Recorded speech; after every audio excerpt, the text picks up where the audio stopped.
Yo, what's up, everybody? Welcome to another episode of Downtime with Downstar, episode 87.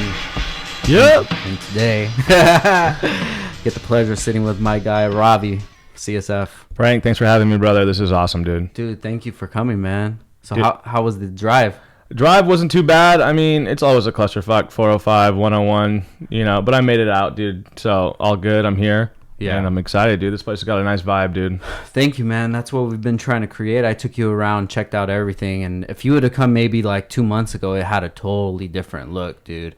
Like this podcast studio, we had it in the garage of my house. Okay. So I was just having friends and, cousins and close acquaintances come over. Like Ryan did an episode there before, but it kind of stunted the growth of it because I don't want to be having people really coming to the house. Yeah. And then I just got the idea, dude, we should make the podcast studio in here. And dude, this is fucking straight legit, dude. I like it. Man. Looks Thank good, you dude. so This much. is super official, dude. Thank you. I appreciate it, man. This is some Howard Stern shit right here, dude. Hell yeah. they call me the Howard Stern of the Honda There community. it is, dude. But so for everybody listening right now that's not familiar with your company, you want to give them like a quick rundown? Yeah, 100%, man.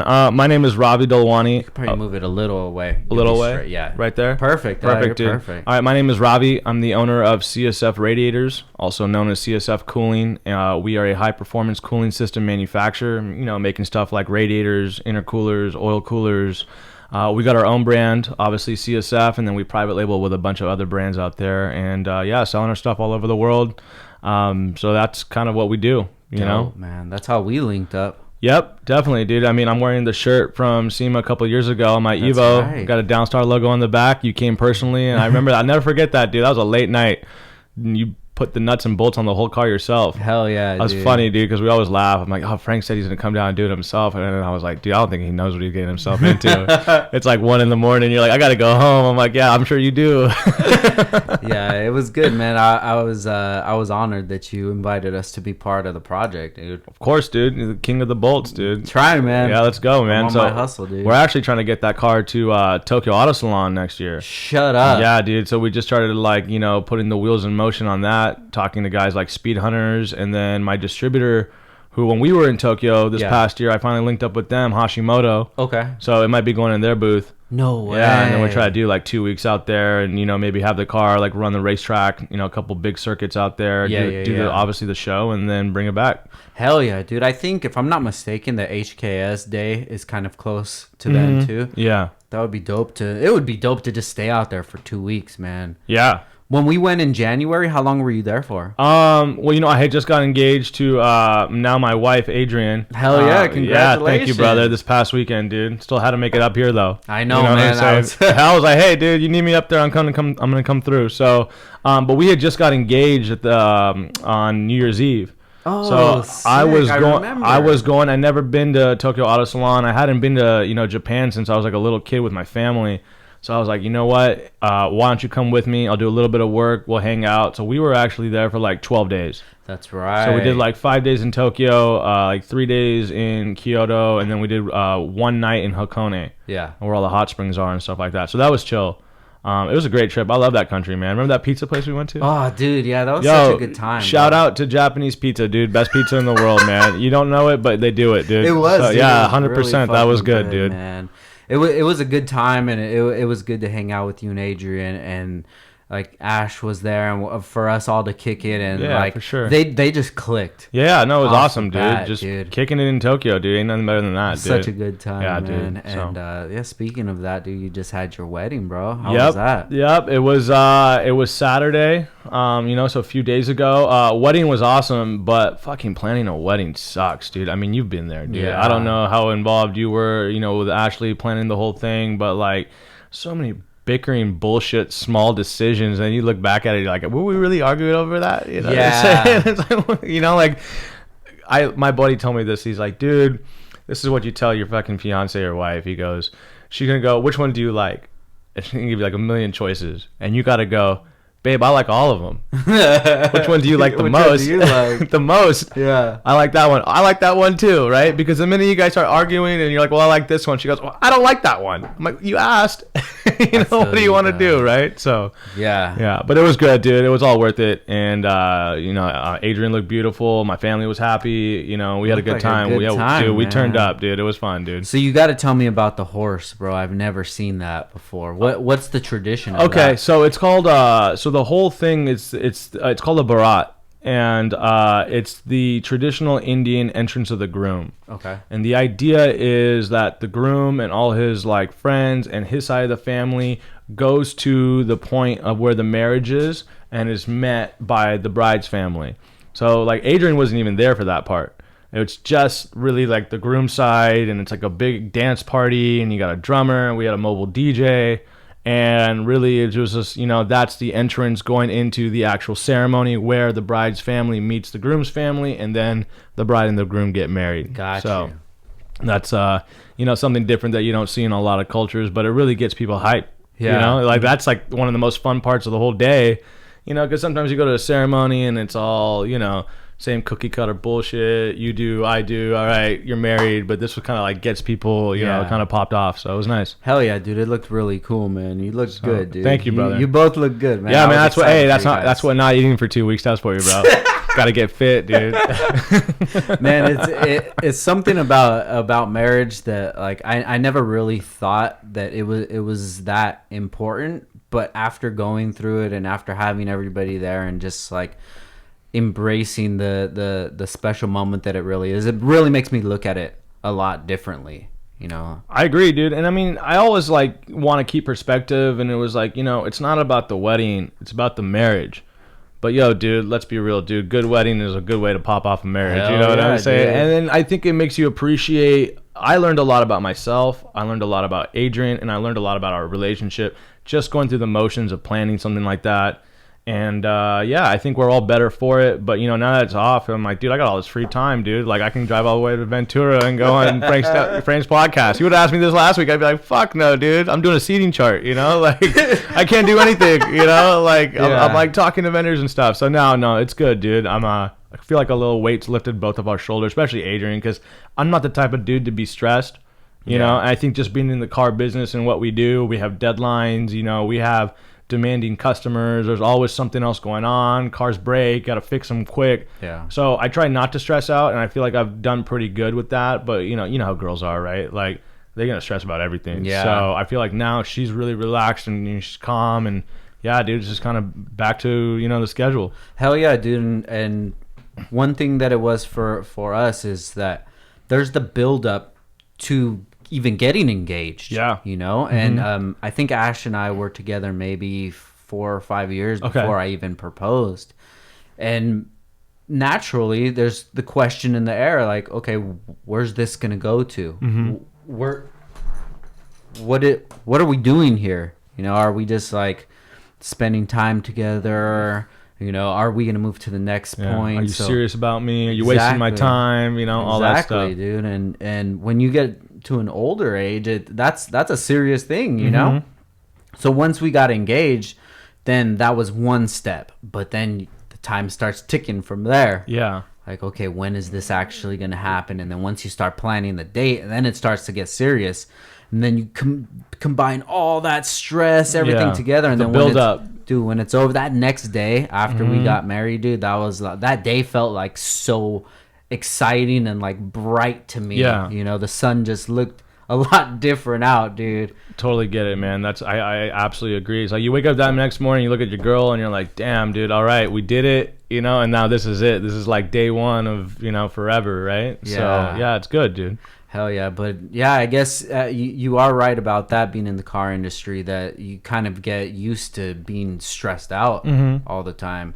Speaking of SEMA, dude, like how was that project when you took the Evo to SEMA, the build up from it? Because I saw a little part of it, and everybody knows that SEMA projects never go as planned. There's always something going on. Honestly, Frank, building that Evo was the most challenging thing I've ever done in my life. Really? Dude, massive breakdowns all the time, dude. I would literally like leave a shop and something would go wrong. It'd be fucking like midnight, you know, and I would just be like, fuck, dude, like banging my head against the window. I'm like, what have I got myself into? How much money have I fucking poured down the drain? If this thing doesn't make it, it's a complete failure, right? Yeah. And because of everybody who was involved, it was good and bad.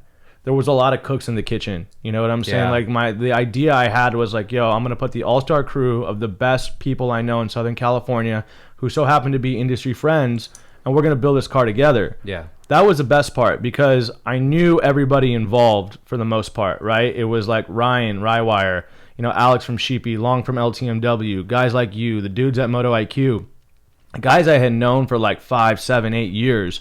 You know, some of my closest friends in the industry, I knew they were going to come through.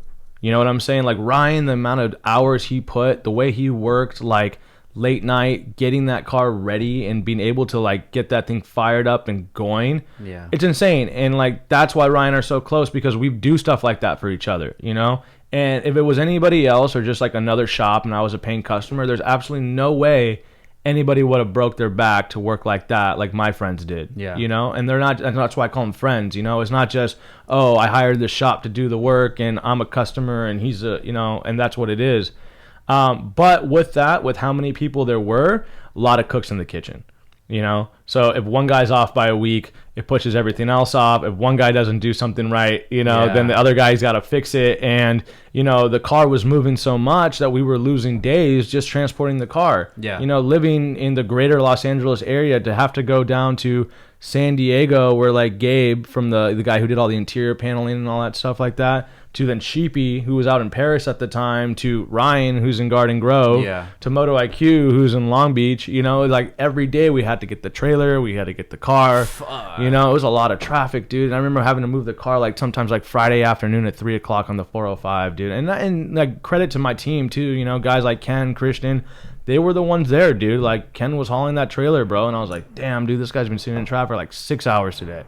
Insane, right? But it all came together, and I think having the car there and seeing what the industry thought about the way that thing was put together, it was really like a next level car. Yeah. You know, and I was just with Ryan earlier today. I was at his spot. Oh, were you? Yeah, I was down there. I had to pick some stuff up from Nice. him, and you know, we were talking about like his Integra. Yeah. You know, and I was like, well, you know, Ryan, like, however much you put into your Integra or I've put into my Evo, and I'm still dropping money into my Evo trying to take it to that next level, we've gotten our money back. Yeah. Because what it's done for the brand and like how much recognition it's done, not just for, hey, this is a demo car for CSF, but it's really like, yo, this is what CSF's about. You know, and I think that's a reflection on me as the owner of the company, that I'm willing to put it out there and be like, I can build a dope ass car too. Yeah. You know, it's not just the coolers that go in everyone else's dope ass car. Watch what we can do, you know? Yeah. And I think a lot of brands, I mean, I think a lot of people didn't even know who CSF was at that time, you know? Like cooling is not one of those parts that's like super sexy, fresh, in your face about, you know, it's not one of those hard parts that people think about, you know? They think about rims and exhaust and, you know, bag suspension, and, you know, even your stuff is flashy, nuts and bolts, or wiring, or who's the fabricator who do the turbo kit. Like, no one ever really talks about like, oh, sick, that's such a dope ass radiator or oil cooler, but that's what I'm trying to do. You know what I'm saying? That's what I'm really trying to do with my brand, is push cooling as one of those, like, you know, I'm trying to sell automotive jewelry. Yeah, you know, you see these radiators, the way they're polished, but yeah, they look good, but they're the best in the world. You know, my stuff works, and that's why we're building a race car, and that's why we're trying to take this car out to tracks, and that's why we're still innovating on the Evo. You know, we took it from SEMA car project, you know, this is documenting the build, to, you know, last year was like major media coverage. You know, that car was on the cover of 3 magazines. It was on the, you know, shout out to Super Street, S3, Bonsai, like that's all stuff all over the world. So then it did the Hoonigans, you know, and then we've just been getting massive media coverage on it. But I was like, I didn't want to be another one of those cars that was like a moving paperweight. Yeah. It's a good looking car. It's got all this crazy shit on it, but like, okay, it's a car. What's the function of the car? You know, the function of this car is to be a race car. So that's why we're like, you know, we're adjusting some things, we're moving some things around, and our goal is to maybe get this at Super Lap Battle this year. Nice. So that's the goal, right? And that's what everyone's working on. So it's like Super Lap Battle, and if it does well there, boom, Tokyo Auto Salon. So, yeah, and then, you know, if we go into next year, we're talking about shipping it to my distributors over in Europe, let them run the Nürburgring, Spa, some of the big tracks in Europe, because, we built this car. I put so much money into it. I don't mind putting an extra few $1,000 to like expose it to the whole world. Definitely, yeah. Because I think the talent of the people that have put their energy and time into that car, it's next level. Like these are some of the best names in the industry. There are no better fabricators than the guys over at Sheepy Built. There are no better guys in fuel and electronics than Ryan. You got the best bolts. My boy Dominic, who's did all the titanium stuff. Gabe, who did all the interior paneling, and Moto IQ. They're all great companies. Yeah. And I think like Long and the wide body kit, you put this all together. The sum of the parts, I personally think it's a really good build that's going to stand the test of time. Definitely, dude. That build is very, very nice and thought out, and it kind of reminds me of what an elite Honda build would be, because you don't really see that in like the Mitsubishi world. Maybe you'll see a clean engine bay with tuck this or tuck that, but like, you went all out inside and outside with it, dude. And it wasn't supposed to be like that. It was like, oh, good opportunity, Crash Pro World Challenge car, let's do something cool. And then it kind of just, if you're going to do something, you want to do it right. And I think the way the internet works and how fast social media goes, like, you got a picture of a dope car. Well, that's really only dope for how long? Yeah. 1 day, 2 days, until the next thing is dope. Yeah. You really have to do something special now for people to want to continue to talk about it and want to post about it, and really legit media companies wanting to have it to be part of their program. Because, now with social media and like especially Instagram and like Facebook groups, it's like everyone thinks they're an authority. Just because you have a few thousand followers and you post a photo doesn't make you Super Street Magazine. Yeah. And it doesn't make you Motor Trend or the next guy or Hoonigans. Like, those are the ones that we're going after. Yeah. We want to be promoted and publicized in like legit corporate type stuff, because not everybody can do that. There's a dime a dozen million Instagram photographers out there. They all want to shoot cars in LA. They all got big followings, but like, it's just, I didn't want to be another like bag stance car or some like rickety ass race car or something like that just kind of put together. We wanted to like say, this is what the industry is about right now. Yeah. And I think we did a good job doing that. No, definitely, dude. The car came out awesome, and these are the times that you don't have to ask anybody for permission, dude. You can do whatever the hell you want. Yeah, do whatever you want. It's your money. You do you. You know what I'm saying? If that's the goal that you have, there's no gatekeepers. You know? And honestly, like I just about like your car, the one you just showed me in the back, dude. Yeah. Like when you built your Civic, dude, I was like, yo, dude, this is dope. You did exactly what you wanted to do, dude, with the graffiti and the underglow and the Lambo doors and like even all like the anodized pink bolts and stuff like that. I was like, yo, dude, Frank just did something dope because it was authentic. Yeah. You know what I'm saying? You weren't trying to just fit in with what was popular or what was trending. You were like, I'm going to build a car. This is my vision. And I respect you for going all out with it, dude. Thank like you, man. You saw it through. And yeah, dude. Of course people are going to like always give you flack. I mean, the internet's, it's an angry place. Yeah. Because anybody, like I said, has a voice, right? So there are always going to be the comments of like, why would you do this? You spend all your money doing this. But like, ultimately, at the end of the day, I think guys who are in the industry, like you and me and other guys, we saw what you were doing and we respect it. Thank you, man. So I think we wanted to do that, and we're starting to do that with some other projects that we're working on right now. And we just want to keep it going, just kind of innovating and pushing our own levels of what are we capable to do? What am I capable to do as a car builder? And how does that affect the brand? And how can we keep on using that to push a CSF brand globally? Yeah. So what made you want to build the Evo? Like, what was it that just clicked in your head? Was it having all of these other cars in your booth and not your own personal car, or? Well, to be honest, man, like I used to like Evo 10s, right? Like I was like, okay, that's a dope car. And in my mind, when I was growing up, I was like, oh, dude, STI or Evo, right? Like that's always a comparison. Like which one do you have? It's kind of rally, but it's street. You can make into a race car.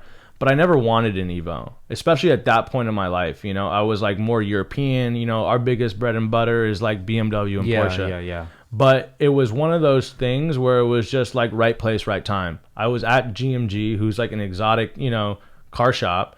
And they had this Evo like on a rack tucked in the corner. When I was walking around, I'm like, what the fuck is there an Evo doing next to like McLarens and R8s and, crazy Porsches? And it's like, oh, well, you'll like this story. So it was the owner of Swisher Sweet. Oh, shit. Who used to race that car. Barry Swisher. Yeah. And he was a big customer. Wait, that's his last name? Yeah, Barry Swisher, dude. Oh, shit. Dude, it's crazy because like when we bought the car. Barry. Yeah, dude, Barry. Oh, dude, I took your car, dude, and made it big, man. So, this guy, just, you know, rich white guy from the South.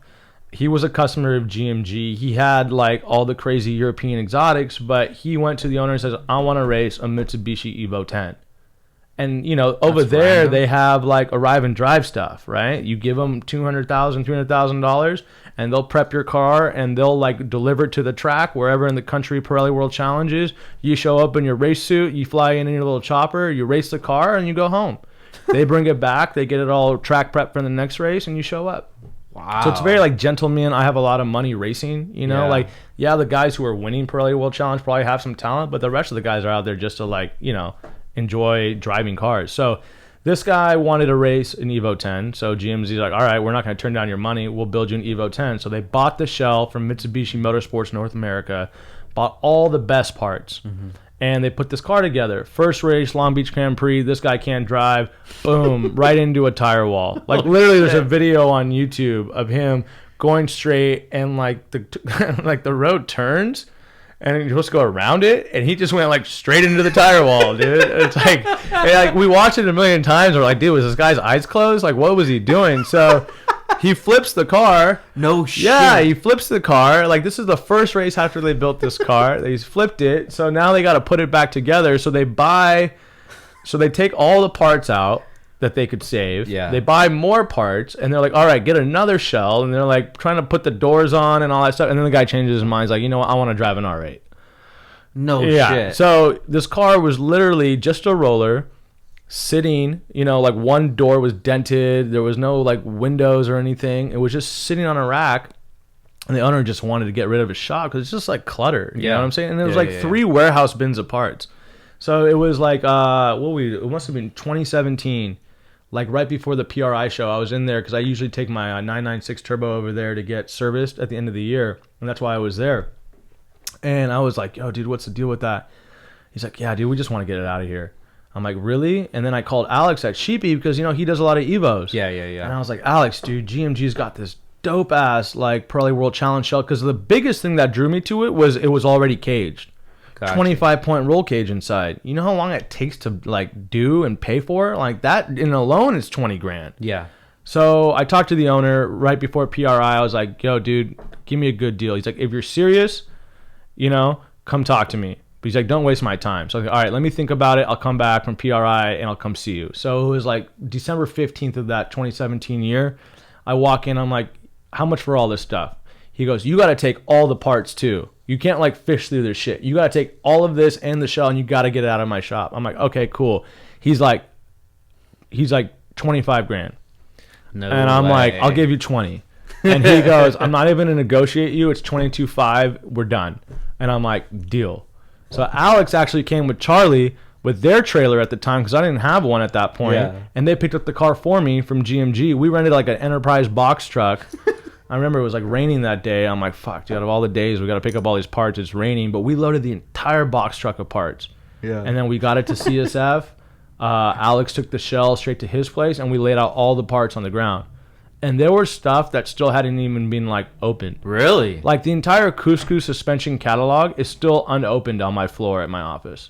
Oh, and there's like $15,000 like JRZ coilover set, like a 4-way set, you know. So you like, came up. Dude, Penske race shocks, like crazy stuff, which ironically we didn't end up using any of it because we all went custom. The whole build is custom that on a lot of these off the shelf parts, they don't even work. So by the way, if anybody wants to buy some Evo parts, like high grade stuff, up, you know, no tire kickers, dude. I got everything you need, dude. Hit me up on Instagram, man. 100%. So but yeah, so that's how we started that's how we got the car. Like I wasn't in love with Evos. I never thought I would own an Evo, especially at that point in my life, but I did, and that's how the whole project started. Opportunities, man. You gotta see them. You gotta see them. And I mean, just the price was stupid, dude. Like, I mean, it came with like 13 pairs of raised wheels and like, you know, stuff that I couldn't use because we ended up going wide body. That's such a deal. But I mean, the amount of shit that's sitting there, I must have like $40,000 worth of parts right now, just sitting right there. It's like dead money to me because, you know, Evo guys now are so cheap. Like when they call me, like, yo, how much for the suspension? And I'm like, all right, it's $15,000 retail. I'll give it for you $7,000. oh man, I thought you were gonna hook it up for like a G. I'm like, What the dude, fuck? I'm not gonna give you a 15 grand suspension just because it's sitting in my warehouse for $1,000. That's like, tax. come on, dude. Like, just phone calls worth more than the $1,000 you want me to do. So I was like, all right, dude, we're not selling this stuff right now. We're too busy. So, yeah, I made a mistake, man. I went on a Facebook group one time. I was like, yo, I got all this Evo stuff. Hit me up. I listed it all up, and it was just like phone calls and messages and texts, and I'm like, I don't have time for this, dude. Yeah. That's the biggest problem. I just need somebody to come in and just buy the whole lot and take it away. So we'll see. Yeah, the car came out sick though, man. Thank you. I appreciate it. That was a good year. Yeah, it was a good year, dude. And that was the first year that Alex, it was his first twin turbo Lambo project. Mm-hmm. And I think a lot of the guys who we're close to in the industry, who we have mutual friends, because I'm a manufacturer, I'm one of the only few guys out of our industry who has the opportunity to have a booth at SEMA. Yes. Car builders can't have a booth. Media guys can't have a booth, but I can because I'm a manufacturer of cooling systems, and I've enjoyed giving back to the guys who have helped me. Ryan was one of my first customers, great friend of mine in the car industry. He was one of the first private label projects when we started doing the tuck radiators. He was one of the first guys to find me at SEMA when a lot of people didn't know about it.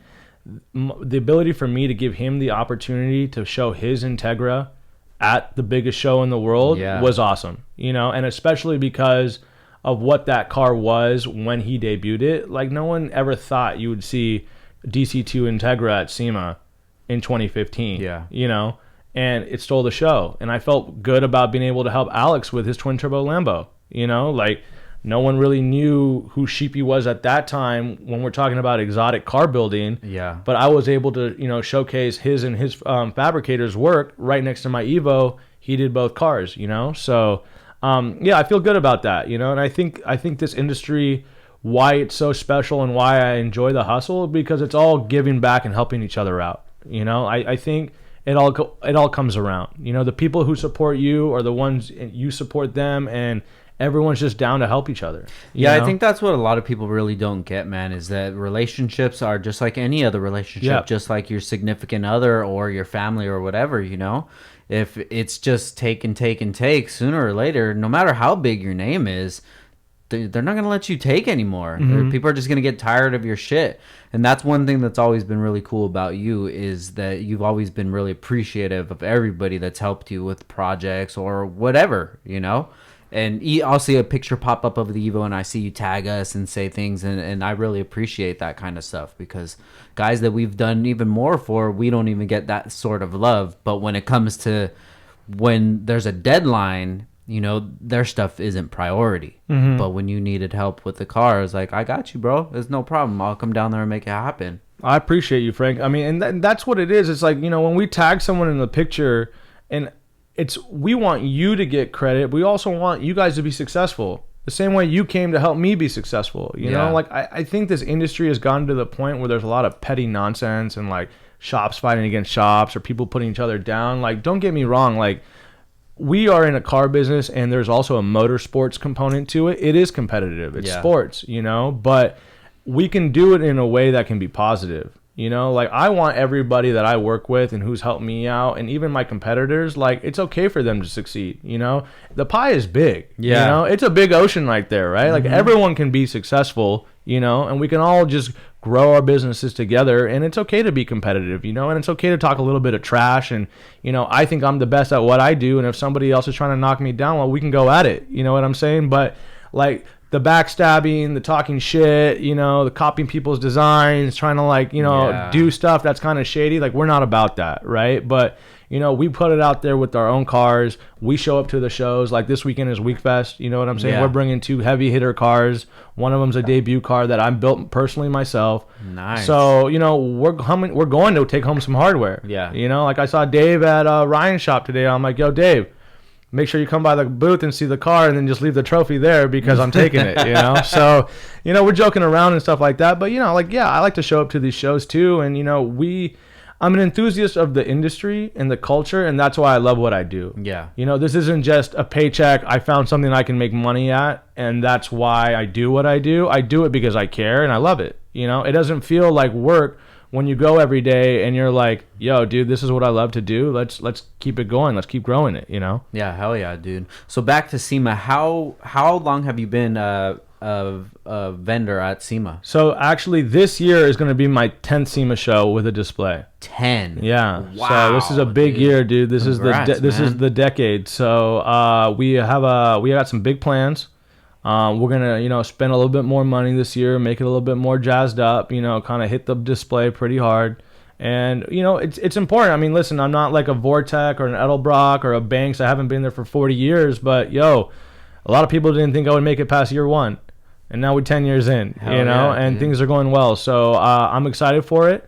And I think it's going to be a good year. We got a really good spot in Central Hall that we've kind of locked down. Everyone kind of has to walk by our booth. We work with great partners, both the people who have helped us get the cars into the booth, the builders, the other brands that are promoting and helping us with the parts, but also the media companies that are behind us who are going to really put it out this year. So we're excited about that. Yeah, it's dope at SEMA. It's kind of like the show is really big, but for the import side of it, you kind of know which cars are the ones that bring the attention and which ones are getting talked about, because you'll see them all over all the blogs and social media, things like that. And I remember when the Evo came out, dude, that was everywhere. And not only that, is when I first started getting familiar with the company was when you guys teamed up with Ryan, and Ryan he debuted the Integra there, and then he had the Porsche there.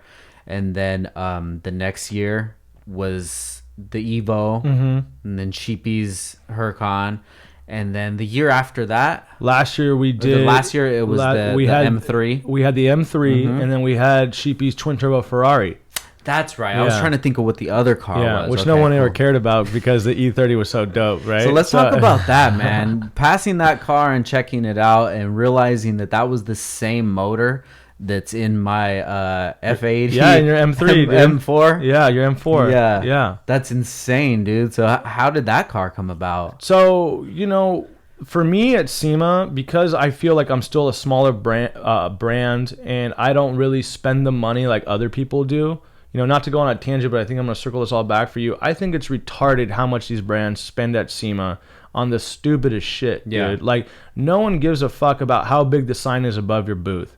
They spend $4,000 just to hang whatever they brought. Really? Dude, some of these companies are spending $200,000, $300,000, $400,000 on their display. Wow. It's insane. And I can't even imagine how you would make your money back. No. Dude, like you can't, it's an ROI marketing budget dump, So for us, we've always decided like, hey, listen, we've been rocking the same display that I bought 10 years ago. Yeah, we refresh some graphics and do some stuff like that, but we're putting our money into the cars.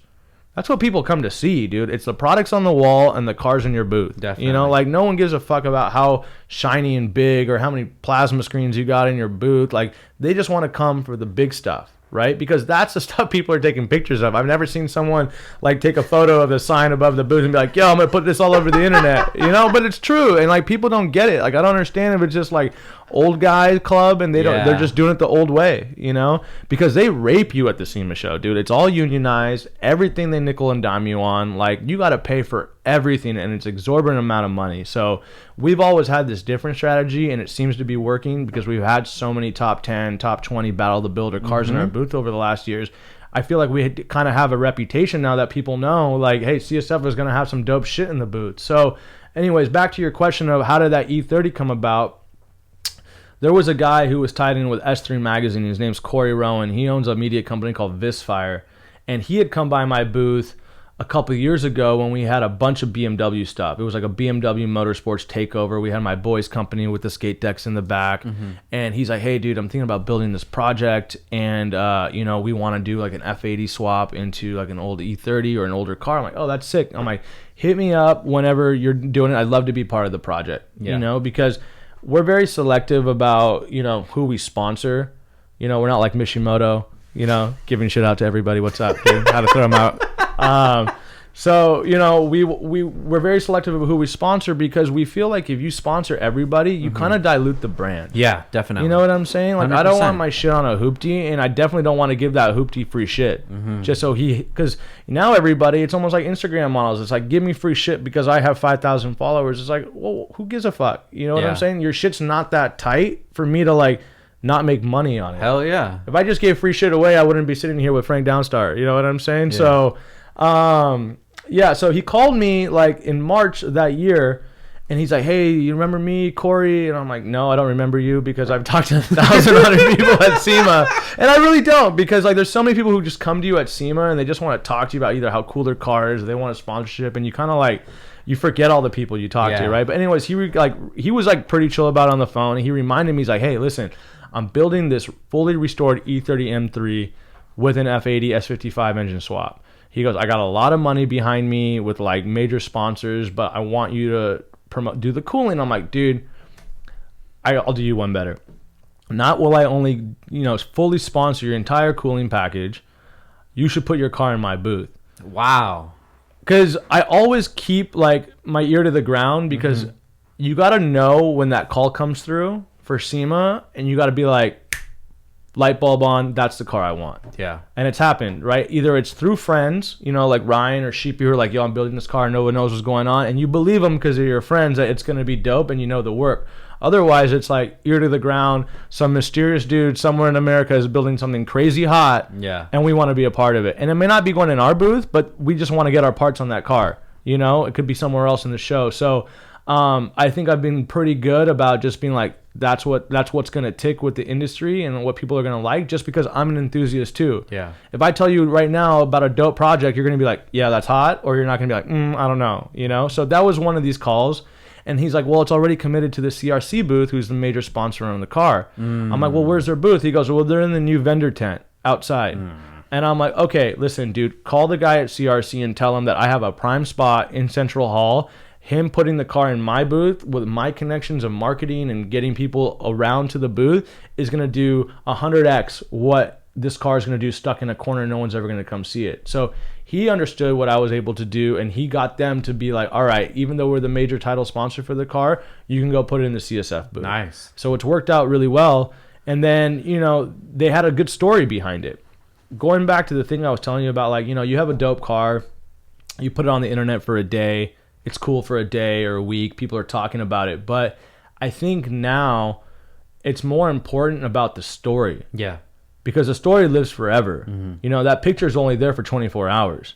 So he had a good story about getting 5 engineering kids, students in university, to build the car. He owned the car and he was project managing and helping them and all that stuff. But each one of these kids had their own unique expertise. One was like an electric engineer. One was mechanical. One was really good with like fuel and all that stuff. So it all came together. The kids did a really good job. I think last year at SEMA, it kind of gave everybody around the booth who was there around these kids like a little jolt of enthusiasm again, because sometimes you get a little jaded. Like for us, SEMA can be a grind. Yeah, it's fun. You get to see everybody. We're all down for the culture and the industry, but it's like it goes a lot of work. It's a lot of money, and sometimes you're like, damn, another SEMA show. For vendors, definitely. Yes, dude. Like, yeah, especially for guys like me, dude. Like, I'm there from Saturday to Saturday, and I'm standing. I'm waking up at like 5 a.m, and I'm not going to bed till like 1 o'clock at night every night. Yeah. Because you're on your feet for 8 hours. You're talking to a million people, so it is a grind. But just seeing how like enthusiastic these 5 kids were, first time at the SEMA show, their car's getting such a great response. They're in the top 10 at Battle of the Builders. Hell yeah. These kids were going ecstatic, dude. Like every day where they would do like the 4 o'clock announcement of who made it to the next round, these kids are crying, they got tears in their eyes, they're hugging, they're cheering, and it just felt so good to be able to be around that, because it almost brought me back to like, damn, dude, that's how I felt when I built the Evo, and when people were getting that recognition, because dude, sometimes that shit puts you down. You know what I'm saying? So because you put so much effort and time into something, you've done it so many years, you're just like, fuck, another year, So it was a nice little jolt of energy for all of us around the booth. And so that's how the car came about. And then this summer, we've been really hitting the marketing hard because Corey just had a baby. He lives in Colorado. He's like, yo, dude, why don't I just ship the car down to you in SoCal? Oh, wow. And you just keep it for a few months. Hell yeah. And you just promote the shit out of the car. So it's been in my possession for the last like 2 or 3 months. We've done Smoking Tire with it. We've done like 3 magazines. It's been on the cover of Performance BMW. We've just been doing some cool shit with the car. We'll have it at WeekFest this weekend too, dude. So it's good for people to see it. It's a beautiful car. Honestly, Frank, The most fun car I've ever driven. Really? 100%. I bet, dude. Dude, so dope. It's like just like a perfect mix of like old school when you're in the car with that power, and it sounds so much better than like a regular, you know, F80 or F82, just because it's like an older chassis, like custom exhaust, all that shit. So, dude, if you ever get a chance, I'll let you drive it, bro. I would love to. Awesome dude. car. Hell yeah, bro. Yeah, super Is dope. it the same trans that went with that motor? Everything is right out of an F80. The double clutch. This one is manual transmission. Oh, okay. So which is pretty sick though. Yeah, dude. Yeah. So it's good, man. Everything is there. It sounds awesome. Drives great. No AC, no power steering. So it's still a little old school in that sense. But I think he's gonna work on putting power steering. I think that would be like the last thing that just takes that thing to like next level build. Yeah. But it's so clean inside, dude. Very cool, man. And that's dope that you give him that opportunity too, because that's like some prime real estate, man. Is with your SEMA spot, like you're saying, it's expensive. You got to pay for every square foot that you have in there. And if you have a car that's your homie's car and deadlines don't match up, and you get the car and you have to roll it in, like that's not only a bad look, that's bad. That's bad on the pockets too, man. Oh, 100%. And I think the biggest knock in our industry is like people roll their cars in a SEMA, it doesn't run. I hate that, dude. Like it was really important for me when I built my Evo that I was able to start it and drive it in. Yeah. And to be in Battle of the Builders, to even get to that point where you can get into the top 20 or top 10, you need to be able to have your car be able to drive. And the Evo made top 20. Evo was top 20, and then this one made top 10. And then the year before, Ryan's car top 10. Yeah, top 10 also. Sick, dude. So, yeah, we've had a good string of builds that, you know, have been, have gotten the recognition from, you know, and the judges, they know what they're looking at. You know, it's like RJ from McGuire's and a couple other guys, but they know what they're looking at. So it's going to be a competitive competition every year. So this year's going to be a lot bigger? We are doing a very cool project, something like totally out of the realm of what people know CSF for, as well as both Rywire, who's a big component of the build, and Sheepy Race. So it's an F-body Camaro, sick, but with like a very modern import feel to it. So Ryan's going to be doing all the wiring with like the PDM and the digital dash, and like it's going to be on Cyvex, which has never been done before. You know, Alex has built this like gangster ass like twin turbo kit, you know, pipes out the hood, like it's going to be super dope. I mean, the guy is trying to make 2,500 horsepower with this car. Is it LS? Yep, big boy LS. And I mean, it's going to be one of those cars. His plan is to take it to like shift sector, do over 200, big boy stuff, dude. So it's cool, you know, and like the wheels that we're going to put on the car and all that stuff, it's not going to be like your typical, you know, just I went to the Summit Spark catalog and put my F-body Camaro together. Yeah, exactly, dude. Like, so the guy who owns the car, Eric from E-Money Garage, he's a really cool dude, and I think it's going to be a really awesome car that people are going to like seeing. And then we're going to pair that up with my 1,000 horsepower 991 turbo project. Sick. So that's the one that we took to shift sector back in April. I did 186 in it. You were driving it? I drove it. Oh, yeah. Shit. So I drove That's the car. Fast. Yeah, it was fast, man. The fastest I ever gone. But it was like perfect launch control. Just grip the wheel and go, dude. There's a video of it on our Instagram. I'm like literally going like, fuck yeah, motherfuckers, we got this. Because I got to the point where I'm like, yo, dude, this thing is fast. Like, we might win, you know? So our speed held up the entire weekend for the German class. So we were the fastest Porsche of the weekend. Yeah. And, you know, shout out to Alex from Sheepy Race. He was out there, you know, was doing the computer stuff. You know, just there to support me, you know, like he was just there to help me make sure I could put that car as fast as possible, you know? Yeah, dude, speaking of Sheepy, man, he's like such an inspiration to not only me, but I know a lot of people in the industry, and I know a lot of people don't even want to admit it because Sheepy's just fucking murdering it right now. Oh, 100%, dude. You got to give credit where credit's due, man. To see somebody come from the same car shows and the same meets and doing the same thing that we were doing, but then seeing what he's doing now, like, I'm not in that industry, but from the outside looking in, I've never seen anything as cool in the Lamborghini or Ferrari or any of that industry, the high-end stuff, of comparing to what he does. He's he is an inspiration, you know? I remember I actually met him through Ryan. So Ryan and him were obviously very close, and Ryan was like, yo, dude, like, cause I was telling him, hey, I'm trying to sell intercooler cores, like, who are the fabricators I can talk to? He's like, yo, you got to go talk to this guy Sheepy built, but he's all the way out in Paris. I'm like, okay, well, let me make a drive out there, right? So I went and met him. And, Alex is a different cat. The way he comes off, his personality, like, you really got to be able to find a way in. Yeah. Past his shell, but when you do, he's loyal. He's a good friend. I mean, I would consider him one of my best friends. Yeah, we talk every day. We FaceTime each other every day, and we've really grown our companies together over the last 4 or 5 years. We've been through it all, personal stuff, industry stuff. We're always there for each other, and I've seen him from his last shop in Paris, moving to the big place in Temecula, how he's jumped from Hondas and Evos into the exotic scene, and I'm really happy for him, and I'm really happy for his team. He's got a lot of good dudes over there, Charlie, Nick, Johnny, all those guys, Luis, like all those guys have done really well, and he treats them right, and he's at big boy level stuff right now, right? But he continues to push, and I learned this from Long at LTMW. I'll never forget when Long told me this. He called me one night. It was like 11 o'clock at night. He's like, yo, dude, I need to get some parts from you, like, first thing in the morning. I'm like, bro, aren't you at home with your family or some shit? You couldn't have texted me? Like, why are you working right now? He goes, yo, dude, if I ain't working, someone else is going to take my, my spot at the top of the hill. I'm like, yo, dude, that's a hustle, dude. You know what I'm saying? And I think we all have that mentality. You too. Like, we all are like, we want to be the best at what we do, and we don't want it to be questioned. And I think Alex is one of those guys too. Like, he is really putting his heart and soul into growing his business right now, and he is turning out some fantastic work. All those cars are super legit, and he's putting his touch on it. You know what I'm saying? And I think because he does have a unique personality as well as all the other guys there, he's been able to capitalize with the marketing.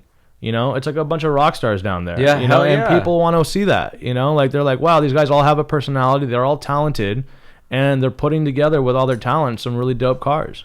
Yeah, I think that they definitely need their own show at Sheepy Built for sure, and not something on any other network or anything like that. I think he has the smarts to handle that himself. I know they've been hustling a lot on YouTube and putting out content.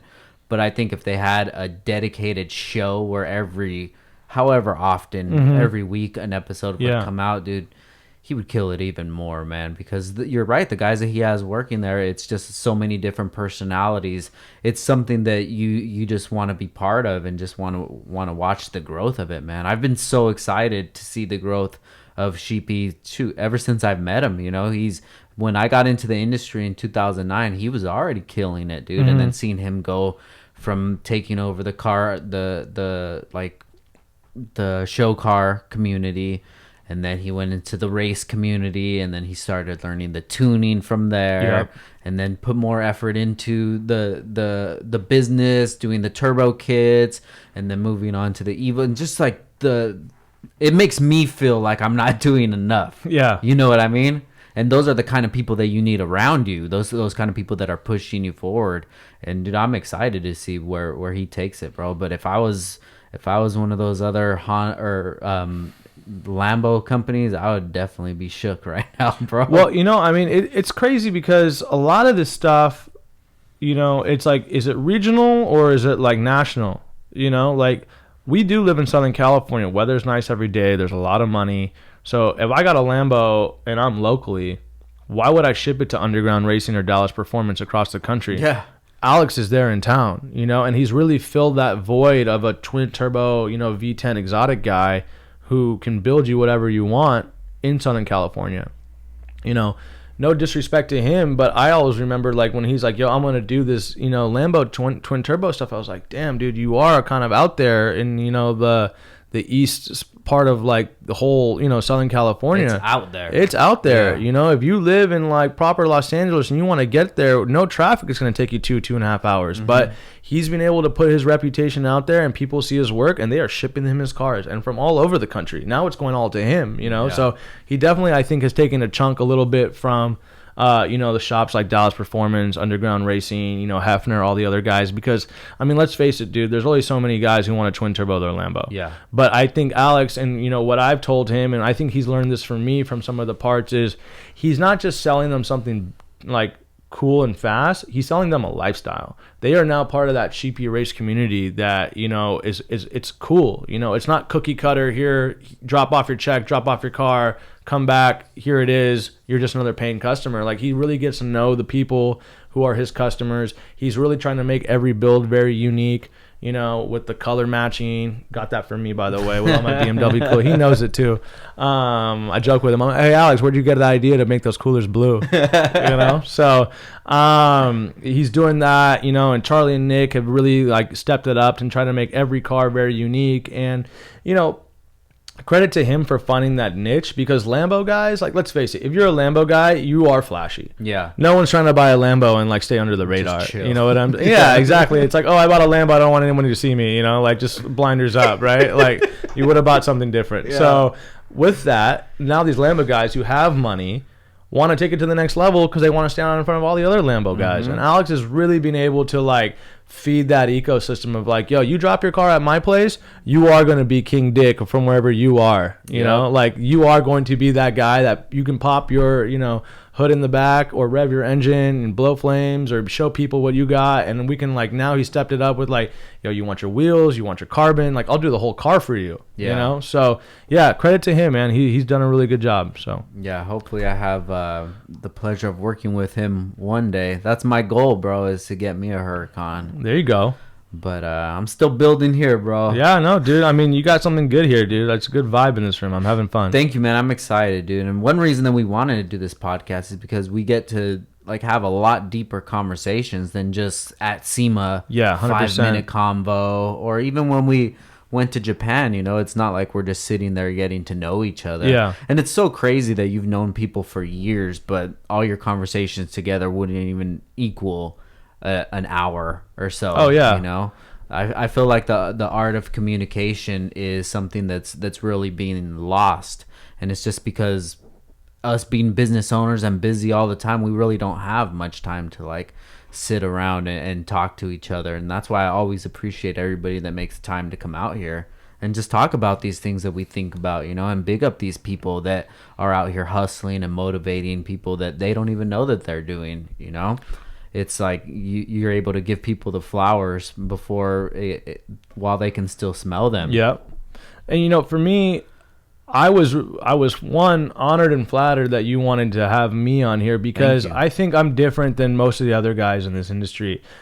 I really put CSF first. You know, there's no Ravi at CSF where like I've tried to make a celebrity or just a personality of myself, because I'm trying to go my brand. And let's say I got to step away or I take my brand in a different direction. Like if I start doing industrial stuff or agricultural stuff, I don't want people to be like, oh, Ravi is CSF, you know? So I think this podcast gives people a little bit more insight into who's the guy who's driving the machine, you know, so they understand what we're really all about, you know. And like, yeah, you'll see me on the internet, whether I'm at Alex's place or, you know, in the magazines or doing stuff for like, you know, SEMA Battle of the Builders. Like, yeah, I'm the guy who's like turning the wheel, but I think this podcast gives people a little bit better insight into what I'm really all about, and, you know, just kind of like shoot the shit with the homie, you know, like this is what we're doing here. So it's dope, man. I appreciate you coming. So let's dive into the meat of it, dude. How did you even start the company? Okay, for sure. So my family has always been in the cooling system manufacturing business since the 40s. Okay. And so 1940s, we actually, my great-grandfather and my grandfather and my two great-uncles, so we're talking about a dad and his three sons, okay? This is in the 40s, in a garage in India, started repairing radiators, because they were all made out of copper brass. So it was like a Dunlop tires, like little installation center, and they were just like became known in the city of Bombay, also known as Mumbai now, in India, as a place to go if you needed your radiator repaired. Because back then you used to be able to fix these copper brass radiators with some solder and stuff like that. So it went from fixing radiators to then making radiators. They, you know, started to make enough money where they bought a little bit of a small factory, bought the equipment, and they started making their own replacement radiators. And then they started doing industrial stuff and agricultural stuff, and just if you needed radiators, this is the place that you went. So that was in the 40s, and they grew that business. And then my dad was born, and my dad got involved with the business. So now we're talking about like, you know, second, third generation right there. he came to university at Long Beach State. And at that same time, my grandfather and my dad had the idea of, okay, well, let's start exporting the products out of India to other places in the world. So they opened up a factory in Singapore. And they opened the factory up in Singapore in the 70s. And this is when Singapore was like a very infant, brand new country, and the government was like giving out grants to like people who wanted to come and set up businesses. So my dad and my grandfather started this factory in Singapore making copper brass radiators. My dad decided to stay in the U.S., and he was the first person in the U.S. to have replacement radiators for Hondas, Datsuns, and Toyotas, because all the domestic factories were only making stuff for domestic cars. It was the exact same time all these import cars started to show up into the U.S. So my dad was the only one who had these replacement radiators. Wow. So that's how he brought it in, and this was in the 70s. So then when I joined the family business after I graduated college, which would be like 2009, I was really passionate about high performance, and I was always one of those auto shop kids, and like I enjoyed what my dad did, but I didn't want to really do the same thing he did, right? Like, to me, that's a lot of like, no disrespect to him, it's a lot of like pushing boxes, it's like a volume business, I wanted to do something that kind of tied into my passion. So I started CSF Race in 2009. And I just, it took me a while to get it going. Like, I wasn't making any money, and I got to the point where I started to feel a little dejected, like year 4 or 5. I was taking loans out from my dad. I was like showing up to the SEMA show. This is like 4th year. I'm sitting there. I remember it was like 2013 or 14 with the Liberty Walk Porsche. First one in the world. We did the project with BBI because some people knew about my brand, but I wasn't getting a break. You know what I'm saying? Like, people knew it was good and they would see it with some of these bigger shops and partners. That was the same year I met Ryan. And I just couldn't get a distributor. Like, I couldn't get like a Turn 14 or a Motivicity or like a Summit or Keystone. I couldn't get anybody to buy my stuff because it was like, we already have like 2 or 3 cooling brands. Like, why do we need you? Yeah. That was always the answer I got. It was like, why do we need you? Like, for me at that point, I was like, I grew up a Honda kid, so I was making import stuff. They had, if you wanted like more of the mid-grade bottom feeder shit, you bought the Mishimoto stuff. If you wanted the better, higher grade stuff, you bought Koyo. Yeah. And there was really no room for what we were doing. So I was like, fuck, dude, what am I going to do? Because I'm literally getting stonewall at every opportunity. I'm like begging dudes to come by my booth. And every year it's like, okay, we'll see. Like, we'll talk to you next year. Or it was like, we got too many lines we're taking on right now. Maybe next year, Yeah. And I was like, year 4 or 5, I remember I was like, truthfully super dejected at SEMA. I started like tearing up in the booth. Damn. It was like the 3rd or 4th day. And I was like looking around. I'm like, fuck, dude. Nobody wants this shit. I've been doing this for 5 years now, and I can't get anybody to like come in and do it. And then, it just, that year 4 or 5 summer, like right after SEMA, like I started to come out with some products that nobody else had. And, finally, like Michael Essa won Formula Drift. He was one of the first guys I ever sponsored. I cooled his entire car. And I remember there were a couple races where the guys who was racing against, they had to call like timeouts because their cars were overheating. And Mike was there, ready to go every lap, like summer of Texas, and he won. No way. And I think that helped a lot because people, just because I have a small sticker on the car, people noticed that the other guy was overheating. Yeah. People noticed that, hey, this guy's cool by CSF, And then there were some Porsches who were doing like global time attack, 110 degrees at Button Willow. They're the only ones on the track. Because, and then they go back into the pits, like, what do you use for your cooling? So, I got this new brand, CSF, So, like, it just started to build. Met guys like Ryan who came up to me. He's like, yo, I've been making these tuck radiators with another company, but I think they could be better, and him and I just collaborated, and he came in with some awesome ideas, and I just took it to the next level. I'm like, yo, dude, if you give me a chance, I'm going to make you, like, the most badass tuck radiator that's going to, like, really push out all the guys who try to copy you. Yeah. So it just, like, that year 4 or 5, I finally got my first distributor, a small distribution company out in Baltimore, P1 Performance. They gave me a chance, and it just started to slowly build. And I think, as a testament to hard work and, inspiration to anybody listening to this podcast who's like trying to make that, jump into their own business or like feels like they're not going anywhere, spinning the wheels, you just got to keep pushing. And it usually happens at that point when you're about to give up. Yeah. It really is. Can you get through that ceiling? You know, like, can you push through and break that glass? And I think that is where you might have some success. So after that, it was just like every year it started to go crazy. You know, year 5, it was like, oh shit, we just grew 50%. So now it's going like this. And then year 6, we're like, damn, we did 100%. And then year 7, we're like, we did another 100%. And now it's just like doubling every year. Yeah. Because we're coming out with stuff that is way sicker and way more notable, and the brand's starting to become fresh. And, you know, we started getting big breaks with like either like professional race car guys or like big companies like Speed Hunters took us on as a supplier partner. And that was huge. Once we got into Speed Hunters, it was like next level because they get 5 million hits a month. Yeah. And, you know, their logo, my logo was on the homepage, and they're like in every country in the world. So now people are emailing us like, yo, how do I get your products in this country? How do I get your products in this country? And it just started going nuts. So now, you know, we're in year 10, or actually year 11, 10th year at the SEMA show coming up. And this year we're up 40% over last year. Good for you, yeah, man. So it's working well, you know. I mean, but, you know, we still got the stress of any other business, you know, trying to manage the growth. You know, now we live in this global economy where, you know, my father told me, he's like, hey, Ravi, don't forget the government picks the winners and losers, you know. So now we have some implications with tariffs, you know, there's problems with CARB, there's like EO certification, you know, there's all these things that, you know, add cost to the business. Yeah. You know, labor prices are going up, insurance is going up. So it's all affecting the bottom line, but the growth is good. International business is blowing up. And we just work with a lot of cool people all over the world. And I think that's the best part about the industry. You know, it's like, because we love cars, we get to travel to places like Tokyo. We get to meet people in different countries, and that you probably would never have a chance to have that relationship with.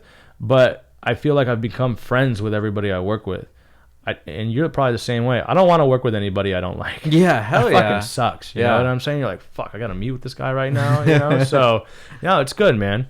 That's good for you, man. I'm really happy to hear that. So your father's company, what was the name of that? So it's CSF. Still CSF. So it's CSF, and then I started like the CSF High Performance and Race Division. So we actually have we built one really big building like 5 years ago. I got the top floor. He's on the bottom floor. But because of the nature of what we do, we have really started to work off the economies of scales for both companies.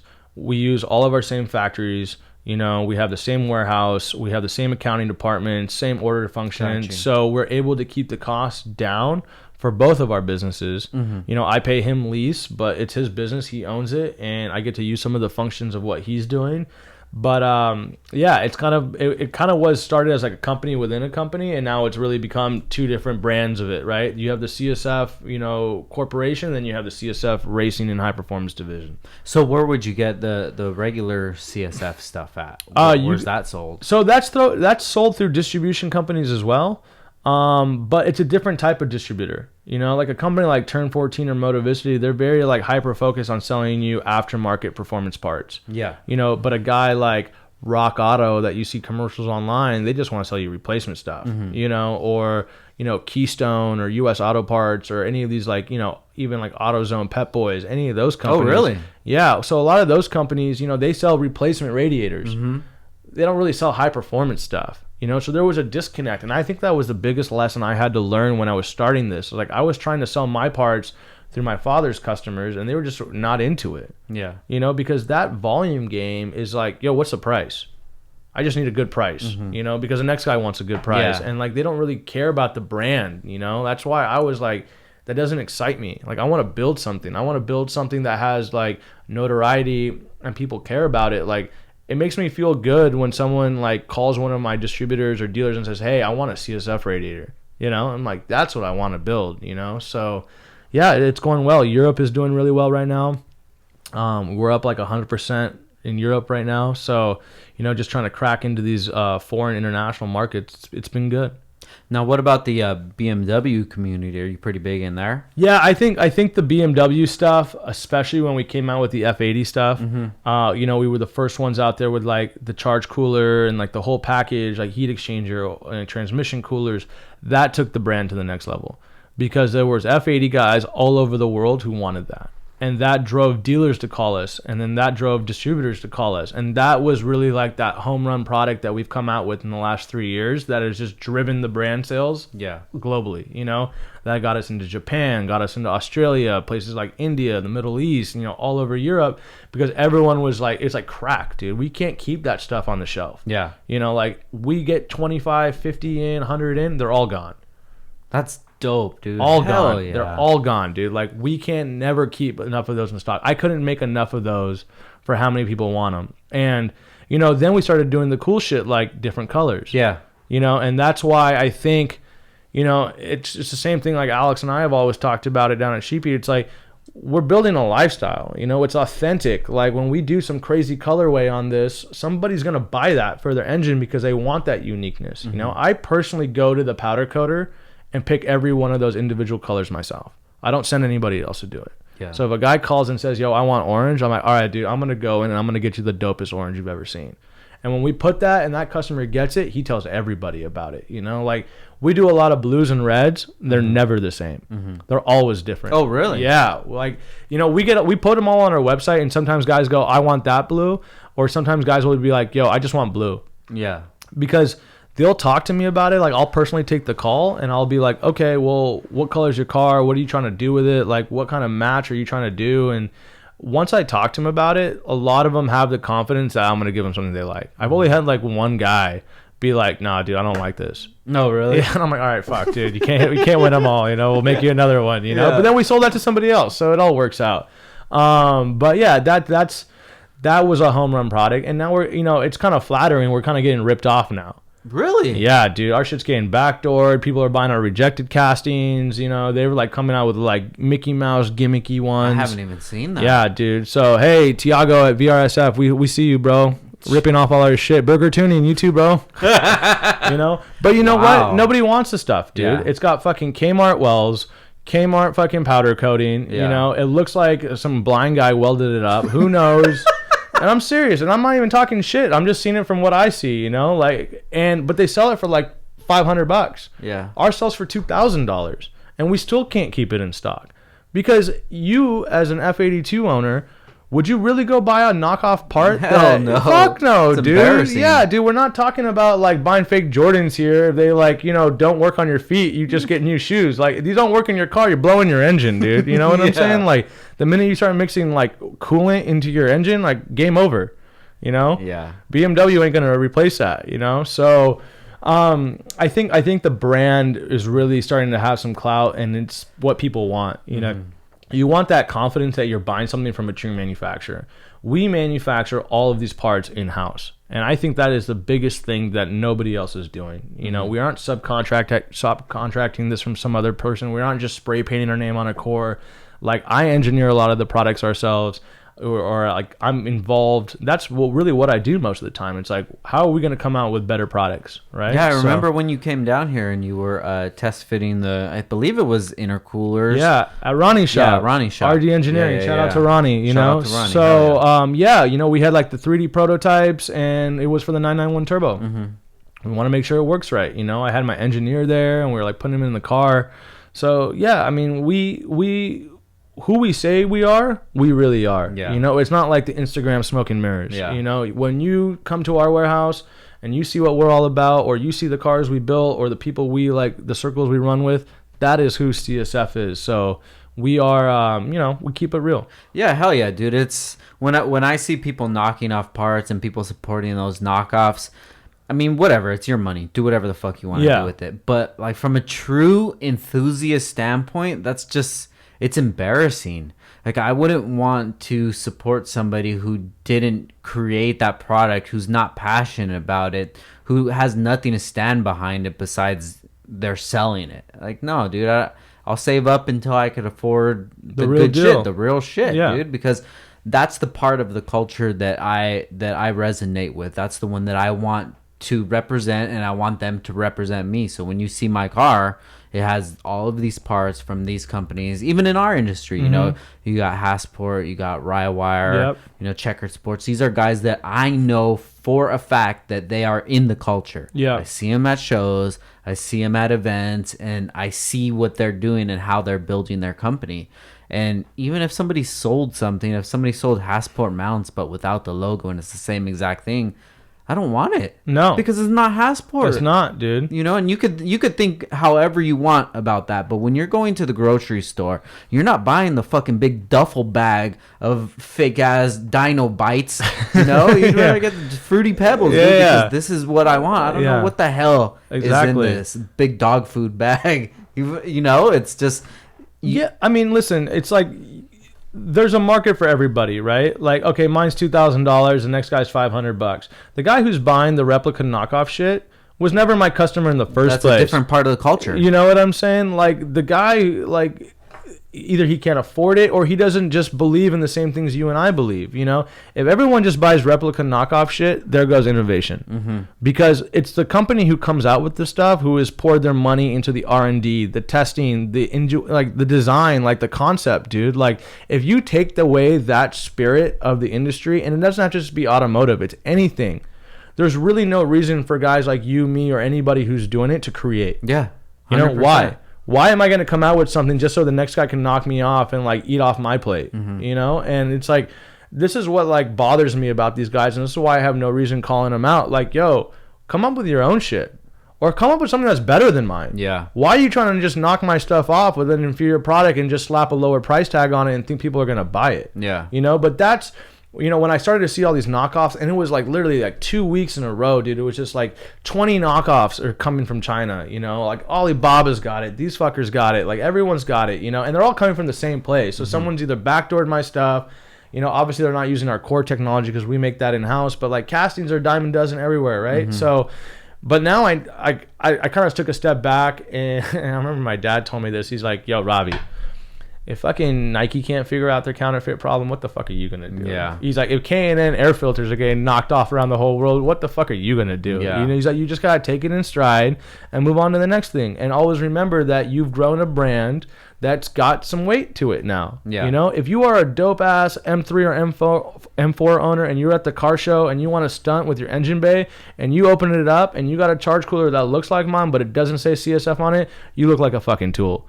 100%. 100%. I don't know how people do not get that. I don't get it either. You know what I'm saying? And that's okay. Like, you can be that guy, but I didn't want you rocking my shit anyways because that says something about you. You know, and I'm okay with that. Yeah, have we lost a couple of sales? That's fine, dude. But I can't even keep them in stock. So they do them, and we do us. You know what I'm saying? So yeah, I've been through that personally, man. And ever since we've come up, you know, when we started Downstar, the hardware, it wasn't a thing. Yeah, people have been knocking your shit off for years, dude. And I used to get really emotional about it and kind of invested in, and you know, even do online beefs and stuff like that. But dude, my mentality of it now is it's like my children. You know, that's my idea, and they're doing their own thing with it.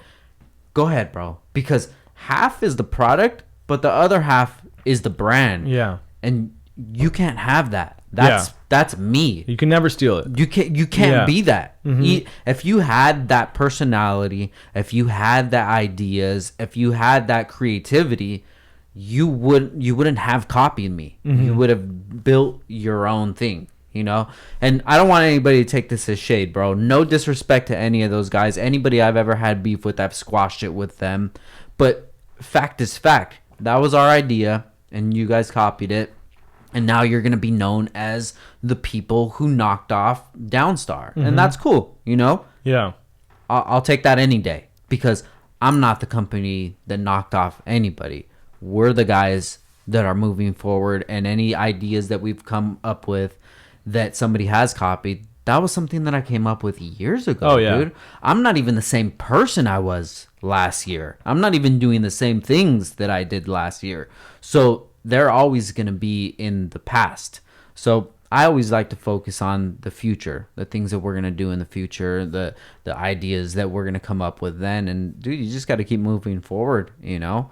And I know that it's like, it bothers you because they copied your idea, but they copied your idea. Yeah. They're looking at you as inspiration. No matter how big these companies are, no matter how long they've been around, they're tapped out. And they're saying, how do we keep going on? Oh yeah, this guy, he came up with this new idea. Let's go that way.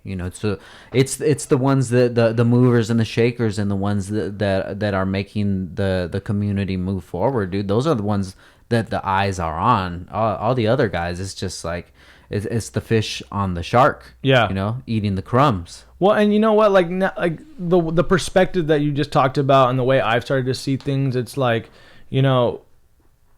people are copying us now. That must mean we're doing something right, and now we're ahead of the game. Yeah. Like they're biting at our toes, and it's okay. It's like, listen, dude, all the guys who just started copying me now, like I've sold over 1,000 of those charge coolers.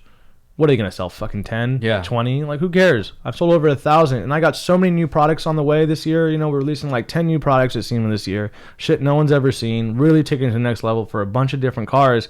By the time they catch up with the next thing, we'll be on to the next 10 products, So, yeah, I mean, it's just all about, like, you can't take your foot off the gas. Yeah. You can't get complacent. You can't get comfortable. I can't ride this F80 wave for the rest of my life and think that, I'm going to have the whole market forever. It could be a great product that I'll sell, maybe 10,000 when I'm all done with it, but we got to keep on coming with new stuff, because we got to keep all those haters and all the guys who are going to copy us at bay, you know? By the time they figure to copy us, I got to have 20 new BMW parts on the shelf. So yeah, just keep pushing. So going into the BMW community, what kind of similarities or differences do you see from that versus, say, the Mitsubishi or the Honda community? I think there's a couple things, because the BMW community, I think, is very the same. I think a lot of car makes and model industries are kind of the same. You have the guys who want to race, you guys have the want to show, and you have the guys who want to look like they race, but it's really just for show. Those are like the Venn diagram. Yeah, that's a good way to put it. It's really what it is, right? So you got this Venn diagram, and so the race guys want proper shit that works. Like they're just like older BMW guys, like E46, E92, and they're just like, dude, I'm going to buy really good parts for whatever my budget is, and I just want to be either that weekend warrior race car guy, or I'm like really trying to be competitive in like BMW CCA or whatever they're doing. Yeah. Right? A lot of BMWs are like notorious for overheating. So we've been able to come up with a solution for those guys. And it's nice because we are the only company that you can get a full cooling package from. You can get your radiator, you can get your oil cooler, you can get your transmission cooler, you can get your intercooler. We're talking about 4 different products made at 4 different factories of ours that we bring it into our warehouse, and we can sell you a package. You can buy 1 part, you can buy 2, 3, or 4. Sick. Hell yeah. So nobody in the world can do that. And that's really why we are the leaders in the BMW cooling space. So then you got your show guys on the other side, right? They just just like the Honda guys, like, yo, I want this to be blue because the outside of my car is blue, and I want this pinstripe to match this. And we're feeding into that. You know what I'm saying? It's not just like black. You want a different color, dude? I'm just trying to sell coolers. You want it fucking piss green? Here comes your piss green cooler, dude. Like, I'll do it for you. You want it to be highlighters and match your Yeezys so you can, like, put your foot up next to your thing? Whatever, dude. Like, we'll make it happen, There's a cost to everything. But if you want us to do it, we'll do it. Because at the end of the day, I'm interested to do is like pushing more coolers. And I like doing the creative stuff. Yeah. Like one of our boys, Yost Autosport, he was doing 24 hours of Thunderhill, 25 hours of Thunderhill race. It's a professional race team, dude. But he's like a homie of mine. We hydro dipped that thing in $100 bills. You know what I'm saying? Yeah. And it's cool because like when we do stuff like that, we can talk about it. You know, and that kind of like gives the ecosystem of what CSF all is all about. You get the culture behind the brand, and you understand that we also do want to have some fun. Yeah. So you have the race guys, and you have the show guys, and then you have the guys who are like, I want good stuff, because I'm a show car and I do want to stunt, and I want to have all the baller stuff like the carbon and like the wheels and the suspension, but I do have an F80, and if I want to hit the gas, I want to go fast. Yeah. The highway pullers, those guys. So we have all that whole market covered because we make stuff for the race guys. If you're a show guy and you want to buy it, I'll take your money. I'm not going to be like, no, you don't need this. You know what I'm saying? I'll be honest with you, but you want it for the bling, you can have it for the bling. You want it for the race, it's going to work, And that's why we're very, a lot of the marketing that we're doing right now is going to straight motorsport stuff. We just had an M2 do Pikes Peak and finish, which is a big deal. So we were the title sponsor for the car. Shout out to Ty Speed, Tyler Pappas. And, he's the guy, we had his car at our booth at the PRI show last year. We helped develop, and he helped us develop like the ultimate cooling kit for that, BMW M2 N55 engine. And, he did Pikes Peak. He did well. We're going to send him to like Speedring for Motovicity. We're going to send him to Global Time Attack, maybe Grid Life, just to showcase like, hey, here's a dope ass race car that CSF has put their money behind with their cooling package. And this is what you get. So the guy who just wants to stunt with his bagged, 3 Series and wants his intercooler to pop out, he wants what the race car guy has. Yeah.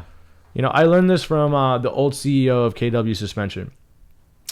He goes, Robbie, I'll tell you something that you just got to fucking follow. I'm like, all right, cool. Then this old white guy's going to tell me something. All right, whatever. You're president of KW, so I'll sit here and listen to you. I got nothing better to do, right? So he's like, just sponsor winners. Uh-huh. He goes, just get your stuff on winning cars. People just want what the winner has. And he was absolutely right. Yeah. Everybody's looking at what those race guys got on their cars. So if somebody wins a race and he's got these types of wheels or that type of suspension, that goes a long way. Yeah. So we really just look for very talented car builders and race car drivers to work with because we want them to showcase our products. Nobody gives a fuck about what cooling system came on the 6th place car. Yeah. Like you could be 2nd place to 10th place or all my competitors. Mm-hmm. And it might be my biggest competitor has 6 of those other 9 cars. I just want to be 1st place. Yeah. So that's going back to what I was saying about we're just very selective of who we work with because it's not about how many cars are out there winning. We either want the dopest car at the show or the first guy at the racetrack. That's really what we're looking for, and everything else just kind of falls in line, I mean, you're the same way as me, and I know the Honda community is notorious for this. You probably get 1,000 sponsorship requests DMs every day. I have it on my phone. If I type out, because it's commonly misspelled SPONCER, so I put it in my phone. Whenever I put that, it automatically puts a little paragraph. Thank you. Unfortunately, we're not sponsoring right now, but yeah. Every day, and no shot to them. Whatever, shoot your shot, but you're shooting in the wrong hoop. Yeah, no, dude. It's like, hey, I don't have time to answer you. If I was just sitting there all day answering sponsorship requests, I need a full-time guy to do that. Yeah. But B, it's like, yo, if you want the product, pay for the product. Like nobody walks into Foot Locker and be like, yo, is Michael Jordan going to sponsor me right now? I hoop in high school. Like, okay, cool, dude. So I don't know. I just think the way the internet works, there's too much like accessibility to guys like you or me or other brands just to be able to be like, yo, sponsor me. But I feel like the brands who are hanging their hat on either just being the cheapest price or, just another brand who's just competing in this like kind of blah space. Yeah. They're very insecure. So they're just like sponsor anybody because they don't want that guy to just go buy the right parts because they feel like they're losing market share. Yeah. You know what I'm saying? Like I used to be like, I'll shout out, this is a story that just happened. So BBI Autosport just built this crazy time attack Porsche that just did Pikes Peak. And one of my biggest competitors, like high-end competitors, CNR Racing, is the cooling sponsor on it. Mm-hmm. Instead of hating on it, I was like, yo, that's a dope build that they're on. Like good for them to team up with guys like BBI and do some cool shit. And their stuff works. So, round of applause to everybody in the room on that one, right? Yeah. Because that's okay. You know what I'm saying? Like we can't be on every car. Yeah. But we're not gonna hate, and I'm not gonna not watch the show just because my stuff's not on it. And every time there's a picture of the car and it's got somebody else's logo, I don't like cringe. I'm like, it's like, hey, we're all playing a game of chess here. You know what I'm saying? They're doing their thing. It's competition. It's motorsports, and we're doing our thing. So, but you got to be happy for everybody else's success as well. So yeah, no, definitely, man. Like you said earlier, the pie is big, bro. And before I was a lot more small-minded than I was now. And there's been some of our competitors that they've done things, and I've seen them like, that's pretty cool. That's good for you, man. Because at the end of the day, no matter if they're a competitor, no matter if you see this brand and it's like Downstar versus this brand, at the end of the day, I'm frank, that's somebody else. That person has a family, they have a kids. As proud as my parents are of me, as yours are of you, their parents are proud of them just for them doing something successful. Their kids look up to them. That's my dad. That's my, so when I see something like that, and if I could have inspired that person to create a product that allows them to give that to their family, that certain feeling, if they could be looked at as like a hero, then dude, so be it. I'm not going broke over here, and they're not going broke, and we're all eating, so it doesn't matter. How I like to look at Downstar is a representation of everything that I find fun. I've been in the workforce ever since I was 16 years old, 16 to 2012, and from that time I understood that isn't what I wanted my life to be like. So I tried as hard as I could to get away from that, and I want to do things that are fun to me. And that's basically all Downstar is. And if I can just do that forever, that's success to me. And if somebody sells a product that's like mine or comparable or does the same thing, that's cool. But I'm doing my own thing over here. This is my world that I'm building, and everybody that's involved in it and everybody that's part of it, this is my ecosystem. That really doesn't have anything to do with whatever somebody else is doing, So it's love to everybody, bro. If you can step away from that 9 to 5 like rat race and do your own thing, dude, much love to you. No matter if it is like stepping on toes or whatever, that shit's like that's in a different ballpark, And you just touched on like the 9 to 5 thing, dude. I don't think people realize, like, if you really love what you do, you're probably gonna put way more hours in the 9 to 5. 100%, dude. Like, I've had the 18-hour days, the 20-hour days. I mean, I remember Ryan like trying to get his S2K ready for like last year's SEMA or something. Like, that guy was doing like 4 days in a row. I'm like, what are you on right now? It's like, Jesus Christ, take a nap. Like, boy, dude, you're gonna kill yourself. Relax. But yeah, if you find something you love, and like you said, you tried so hard not to have to go down that cookie cutter desk job. And, I was fortunate to be able to like grow into something that I had an opportunity to have. It's the best feeling, Being an entrepreneur gives you the best joys of life. It gives you super flexibility in your own schedule, go where you want, do what you want. But there's a lot of responsibilities on your plate as well. Like, you have employees, I have employees. Like, the success of my company really matters to them. Ultimately, we're putting food on their plates at their home. Like, what's mom and dad gonna get for their Christmas presents depends on how well my company does, so I can put the bonuses out. So I think about that every day. I think about what the brand is all about, the responsibilities I have as an owner. And I think, if you love what you do, you don't mind having to put those extra hours, for my own family, but for employees and for the industry and what you're trying to build. Like, I know to you, Frank, like, Downstar is life. Yes. You know what I'm saying? And CSF is the same way for me. Like, I'm not beneath or above any of my employees. If I got to get there and clean the car or jack it up or take it to a show first and be the first one there in the morning, 100% I'm going to do it. You got to almost like lead by example, but I think people notice that, right? Like, I go to a lot of shows now, and, people want to like not throw shade, but they're just joking like, oh, what's the owner doing over here at CSF? And it's like, yo, I'm here because I love it. Yeah. You know what I'm saying? I'm going to be here all day too, So, hi. Yeah. So yeah, man, I think that's what it's all about. Okay, everybody, we're going to take a quick break for our sponsors, and we'll be back in 1 minute. Yo, what's up, fool? Make sure you check out Downstar for all of your dress-up needs. Get it poppin' over here. We have all the kits for the K-Series, the B-Series, the transmission, the mounts, the engine, the Toro, baby. We have the hardware for the seats, for the stereo. We got it for the speakers. We got it for the lug nuts. We got it for the air valves. We got it for everything, dog. So you make sure you hit us up at downstarinc.com or you call us up, fool. You can even text us, lame, 818-937-3472. Just shoot us a text and tell us what's up, dog. I need some fucking balls in this bitch. Hit us up, downstarinc.com. Hey, and if you got an Instagram, slide in our fucking DM at Downstar. Wait, hit up the homie, Frank_Downstar. He's the one that takes care of all the DMs. Hit that level up and shoot him a message, and he'll get you all taken care of real nicely. So you've been able to brand CSF into something else than just a radiator intercooler company. It's a cool company now. It's something that people want to be a part of. How does your dad feel about what you've been able to create off of something that was before you? Like when I started, I was like 21, and I was still trying to understand like the landscape of like major distribution, because like the business was never set up to sell retail.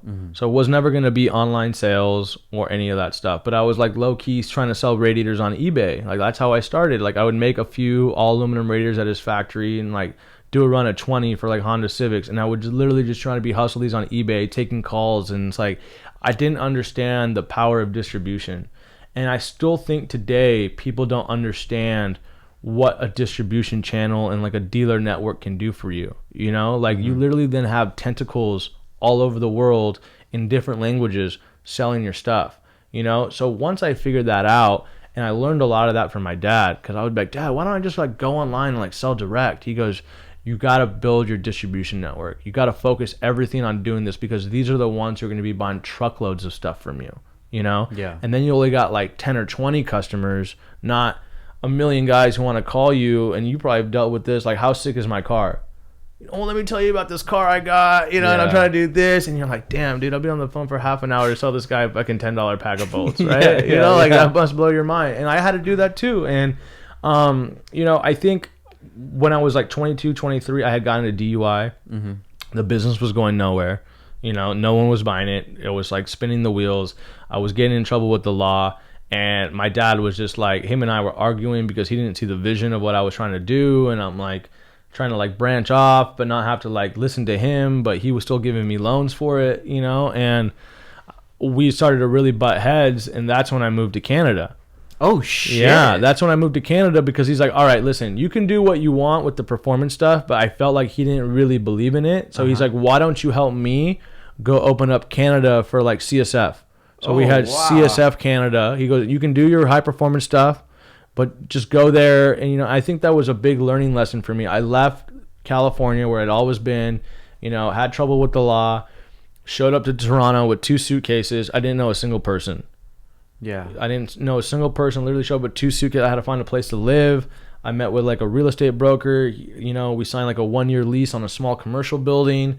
You know, then I had to go buy a desk, and then I had to build the desk, and then I had to buy the computer and set that up, and then I had to call the services. You know, just like started a business literally from the ground up. Yeah.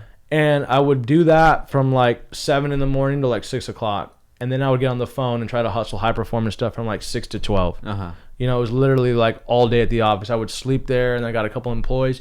And I grew the business in Canada a lot. Like, I mean, we went from having like 3 customers to having 30 customers. And I was selling all over Canada. And I learned a lot from the friends that I met over there. And because they were all older than me. But they were hustlers, dude. And we're talking about like different industries. Like they were like lawyers, restaurant owners, you know, like stockbrokers. Like these are the guys I started to look at when I was like 23 and 24. I'm like, damn, I want what these guys have. I love the hustle, you know. And I think that started to translate to my business in Canada, but then also like started to like really translate to the performance stuff. So then when the Canadian dollar crashed a few years ago, I was like, all right, man, I'm going back. I'm doing the performance stuff 100%. And that's really when it just like continued to blow up. And that's when I think it just really opened up my dad's eyes. So like, oh shit, this thing is really going to work. You know, like it got to a point where he's like, fuck, dude, I think you're making more money than I am. Well, you shouldn't have told me that. You know? So yeah, I mean, I think he's really proud about it, you know? And I think, you know, my grandfather looking down is probably proud of it. Like, you know, my uncles in India are like looking at what I'm doing because, you know, they'd all come to like Apex and SEMA show, and they used to see it, and they see the booth, but they don't see what the business is doing. Yeah. You know, they don't see the orders going out the door. So they don't know if it's like, is this a guy just wasting, you know, company and family money, or is this a guy really making, you know, good bread and like the business is successful? So now I think everybody sees that, you know, like this is a standalone viable company. We're doing very well. And, you know, the team is good, you know, shout out to the guys who've been with me for the last few years, like Ken, you know, sales and marketing manager now, but you know, he's been, I like him, bro. Oh, Ken's like great a brother guy to me, dude. Like outside of business, great friend. I mean, I'm not the easiest guy at work, you know, especially with this wedding that we just had, dude. I was fucking stressed out, dude. I'd come in, blow up on people, like just like too much shit going on, you know, and like Chinese tariffs and all this crazy shit happening. It was all just a perfect storm. But Ken's been like on my side the whole time. Great personality. Works super hard, extremely loyal. We got Christian, who's been there for a couple years. You know, he was working at an AutoZone and just felt like he wasn't getting his right break. I was like, hey man, you come work for CSF, you know, we'll teach you how to grow into being someone who can add value to a business. I think that's really important, right? Like employees got to understand, do you want to be somebody who adds value, or do you just want to be a cost? Yeah. You know, a guy who just comes in and you just need him to be a function. Well, let's dive into that, man, because there's maybe some good advice that you could give some people listening right now. So I know there's a lot of people listening, and maybe they're not super happy at their job, or they're doing something that they don't see themselves having a future there. What do you think can take them to the next level, or what should they be doing at that time that they're at that job right now in their certain position? If you're not happy with your job, you got to figure out how to get out. The people who go to work every day and they're like pissed off about their job, and then they come home and they're like either pissed off at the TV or pissed off at telling their wife or their mom, their dad, or whoever they're living with, like, do something about it. Don't be a victim of your own situation. Yeah. You know, like, you got to put yourself in the position to succeed, but ultimately, like, what is success? Success is happiness. You know what I'm saying? You could have $1 million in the bank and hate your job. You're not going to be a very happy person. And that's when, like, you start to turn to, like, alcohol or other types of vices to kind of just, like, numb it. You know what I'm saying? Because you almost feel like you're trapped in your own success or no success. So you got to figure out how to get out of it. And I think the biggest thing people got to figure out is, like, what type of skills do you have? What are you good at? And then how can you monetize that? You know, like, if you're good at something, well, what kind of brands or what kind of, like, things do you relate to that maybe you can go solicit them for a job? That's a good idea. You know, very good like, idea. Okay, I'm into clothing. Okay, well, you're into clothing. You're like streetwear or whatever, but, like, what about that can you add value to a company? I mean, are you a tailor? No. Okay. Are you good at marketing? Are you good at photography? Are you good at, you know, branding or, like, social media? Like, what can you do to be able to go to these companies like, hey, I can do this for you? Or, you know, let me start at the bottom and let me grow into something because I think I can learn because I am passionate about this industry. So, like I was saying a little earlier, it's like you don't want to be at cost. You want to be, like, add value. Yeah. You know, like we've hired some new guys and they're really good at stuff, but I'm like, okay, well, you could be doing this all day, or I could be paying an outside person to do this. Excuse me. Or you can get on the phone and hustle.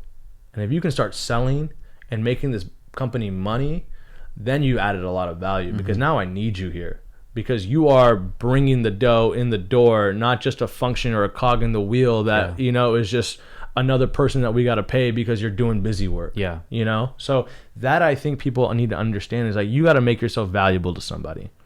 And, you know, just go out there and start networking, meeting people, like-minded people, and ask people for advice. But I think a lot of people got to put the ego aside. It's okay to ask for help. And it's really okay to ask for a chance. If you're a hard worker, it's okay to be like, yo, just give me a chance. Because I did that. There's so many brands that we private label for that I just, you know, emailed a guy, said, hey, man, give me a meeting. You know what I'm saying? And, like, let me just come show you what I can do. And then when I got the meeting, I'd be like, just give me a chance. Yeah. You know? Like, right down the street, Vortex Superchargers. Yeah. We make all the intercoolers for them. Oh, really? Yeah, dude. Hell so, yeah. fuck, I don't know if that violates an NDA or whatever, but whatever. Dude, we keeping it real here. So, yeah. But, you know, yeah, like, I got on the door. I was like, listen, guys, I know what you're doing.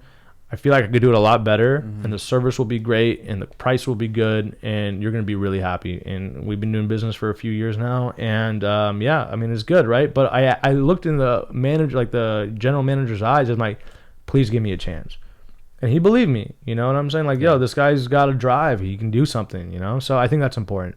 What gave you that confidence to be able to reach out to somebody and to put yourself in that uncomfortable position? You know, I think just like you, Frank, when you said you've been working since you were 16, I'm the same way, man. I'm a hustler, dude. We got that. You just either have it or you don't. Yeah. You know, like, to have that entrepreneur gene, to be able to go out there and just, like, want to sell and just want to be good at something, like, it's not for everybody, man. Like, it's a hard road to toe, you know, because you got to be able to take rejection, which a lot of people can't do. Especially, I feel like, in the society we live now, it's like so many, like, sissy asses out there. Like, it's like so coddled society that they can't handle rejection. You know, like, they joke about how everybody gets a trophy. You know what I'm saying? But it's not like that, dude. There are winners and losers in life. You know, so I've had a job since I was 15 years old. You know, I've always worked and wanted to hustle. When I was used to DJ, you know, it was all about that drive, you know, like I used to slang on the side, dude. It was just about hustling whatever we could, you know, and that's the way it was. So the confidence level is high. Sometimes it gets beaten down, but like you said, you got to shoot your shot. You know, if you're timid or you're scared about going for that opportunity and chance, you might miss the boat. Mm-hmm. And a lot of I've realized this. There is, you know, and we're still young, you know, like we're in our early mid 30s. There's a lot of opportunities that only come around once, and you have to take it. Yeah. That door will not be open again, you know, or you may never know how long it's going to take for that door to open again. So you just got to like grab for it, you know? And what's worse, not taking the opportunity or failing at that opportunity? I would rather say I tried and failed versus just not taking it at all. Is there anything that you could look back at that you missed? Yeah, I think there's a couple deals, like Whipple Superchargers, dude. I totally fucked up this deal, man. Like, I just had too much on my plate, and they were asking for like quotes on drawings. I'm like, yeah, I'll get it to you, and it just like it took me too long, you know. Like I dragged ass, and now I'm thinking about it. I'm like, damn, dude, that's like a few mil in the bank right there if I would have hit that, you know. But you live and you learn, you know what I'm saying. But there it is. Like, has that boat always sailed? Because I still will see him at the shows. I still will, like, maybe that opportunity will be there later in the line. Yeah, definitely. You know, for sure, dude. So, yeah, I mean, there's a lot of those, right? You know, smaller deals, bigger deals, like, you know, things happen, you know, and sometimes you've got too much on your plate. And I think that's something, you know, like, I've gotten to the point where I'm done, like, over-promising or trying to extend myself too much to the point where, like, my quality of life is going to suffer. You know, like we're all blessed and fortunate that we're happy and we're doing well. And like now that I'm married, like I gotta have a work-life balance. You know, I can't be the guy that is at, you know, work 18 hours a day, coming home, eating a quick bite and going to bed and doing the same thing. Like all the money in the world not gonna like keep me from spending time with my family. You know, especially as my parents get older. You know, you want to be around. You want to kind of just be able to enjoy the moments. Did you always have that mentality? No, dude. Like I was saying, like I think I was super stressed when I was trying to build this business, you know? Like I was like 20 hours in the lab, you know, like doing the Canada thing, doing the performance thing, you know, coming home and like I remember my mom would call me, she's like, "Where are you at?" And I'd be like, "Oh, I'm at the office." You know, like, "What's going on?" Like kind of short with her. She's like, "What time is it?" And I'm like, "It's 9:30." You know, she's like, "Well, you need to go home and get some rest." But like it's two ways to look at it, right? Like people don't understand because you are trying to build something, but they're also trying to tell you like relax and enjoy the ride. But I don't know. I mean, and I still don't have the answer to that question because a lot of people look at me and they say, "Yo, you're super serious. Yeah, you are a very serious person." And I am a very serious person. Like I can like relax and let myself down and like with the homies and stuff like that. And I love to have a good time. Like I turn up more than everybody, you know what I'm saying? But when it comes to work, I'm very serious because like it means a lot to me. You know what I'm saying? So I maybe have to work on that a little bit as a person. Like how can I let my hair down a little bit or just let go? You know, like Adrienne, my wife, she's always like, "You are a very have to be in control type of person." And sometimes you can't be in control of everything. And maybe that's a reflection of me owning my business where like I feel like I got to control every part of it. But now, you know, like we have some new guys on the team, like Nico who's doing a lot of our marketing and sales. Like I've started to kind of like let other people be creative. And I kind of learned this from Alex. Like he just hired someone to do all the social media. You know what I'm saying? So he's not doing it anymore. And it's okay, dude, because like, yeah, social media is important, but like who gives a fuck? You know, like what you do on the picture, what it says. The machine's moving. Yeah, the machine is moving because like now we're understanding the business side of it all, right? Like I don't need to be looking at every single sentence and every single blog or exactly how this, you know, media display is going to look. Like you got to trust the people that you have to do a good job. As you add more people into your company, I think it's really important that you empower them to do well. Yeah. It's super important. I think empowerment allows people to grow as an individual, but that's how they're going to add value to your brand and your business, you know? So I think that's super important. Good. I'm really, really glad that you touched on the business family balance, because I think that a lot of people get that confused with entrepreneurship, that you're working 24 hours a day and that's all you focus on is business and money and making it move. And granted, that's how some people do it, but like you said, success for other people could mean money, but for me, success means happiness. Yeah. And if I'm not happy on all spectrums of my life, then I'm not successful. So Downstar could be the most successful company ever, but if I go home and the people that are closest to me feel like I don't care about them, I'm missing birthdays and things like that, that's not a successful life. And that's kind of like, we're in the entrepreneur age right now. Everybody's entrepreneur. Yeah. There's TED Talks and everything. Everybody's telling you, go, go, go. You know, if I got to miss a birthday, if I got to miss a wedding, fuck it, I don't care. It's like, yeah, but what is your idea of happiness? And that's what, or success. And I think that's what everybody has to ask themselves. Like, is it not being able to see your parents on their last years? Is that happiness to you? But you made an extra few $1 million. Like, I think people get that really mixed up. That happiness or success is just equated with money. Yeah. Yeah, I think, like you said, like I have friends who do jobs right now. They make a lot of money, and they hate their jobs, and they probably make more money than I do. But I love what I do, and my life is great. You know what I'm saying? So I don't want their life. Yeah. Just because I got more money than I do, I'd rather have my life. Yeah. You know, and I think that, I mean, everybody's different. You know what I'm saying? Like everyone, and I think now that we live in such a materialistic society that people are just on the chase. Yeah. You know what I'm saying? And they're just chasing it. You know what I'm saying? They're chasing that Instagram photo of a better lifestyle than the next person. They're chasing the new shoes, or they're chasing this or that. It's all materialism that everyone's all about, you know? But if you take a step back, like that's such short gratification, you know, it's like a high, right? Like, oh, I bought this. Okay, cool. I have it now. I posted it. Okay, well, what's next? You know what I'm saying? And everyone's just like, it's like one person after another. And it's like that Kardashian way of that they've been trapped in this, what society has created.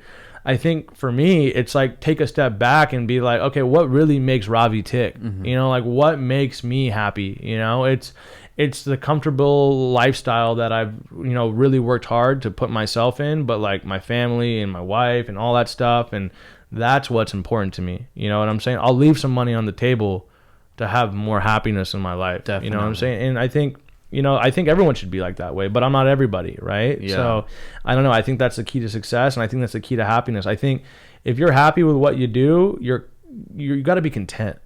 You know, you still want the drive, but it's got to be this really nice, harmonious balance, right? Like you want to have the drive to succeed and keep pushing, but you got to be content with what you have too, you know? So I think that's important. Yeah, it's all about the journey, man, because the destination, it's not as exciting once you get there. You know, there's been material things that I've wanted for my entire life, and as soon as I get them, yeah, you get that high for a little while, but after a while it just becomes normal, whether it's a car or whatever you want to call it, you know? And since I do have that big goal of having my dream car, but I know once I get that car, it's not, my life isn't going to change. I'm not going to be a totally different person. It's just, to me, what that represents is a trophy to myself, that this is what I've been able to get to. I got to this level that I never thought I would be able to get to. Now let's keep on moving. Let's keep going.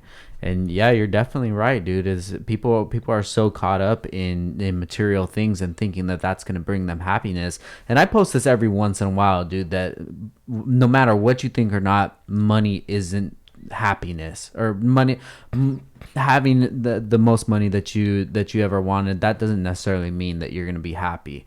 And a lot of people always combat me on it and say whatever they think in their mind. But once you get to the point where you have enough money to pay for all your bills, to live the lifestyle that you want, to buy whatever things that you want, that doesn't mean that you're going to be happy.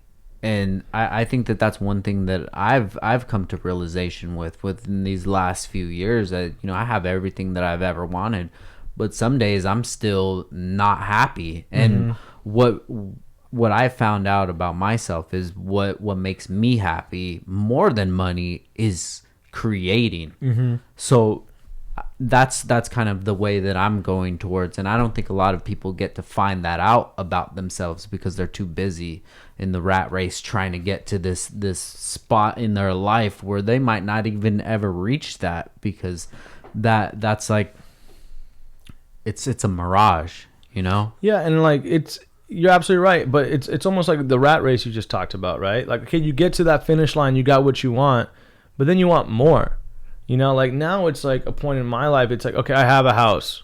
Do I want a bigger house? And then, well, my neighbor's got a bigger house, you know, and, you know, those guys hang out. Like, do I need a bigger one like them? You know, and it's just like, well, what is enough? You know what I'm saying? Like, and you could live your whole life that way and really, really never feel like you ever had enough, you know? So that's why I kind of like step back. I mean, it's like, we don't need any more shit in the house.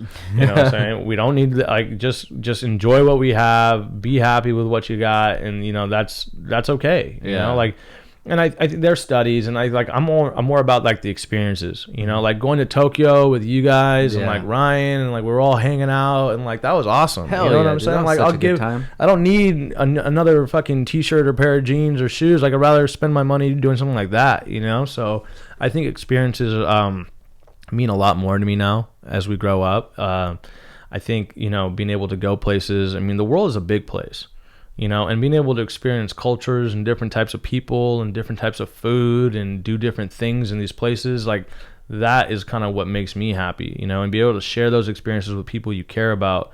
That I think is the most important.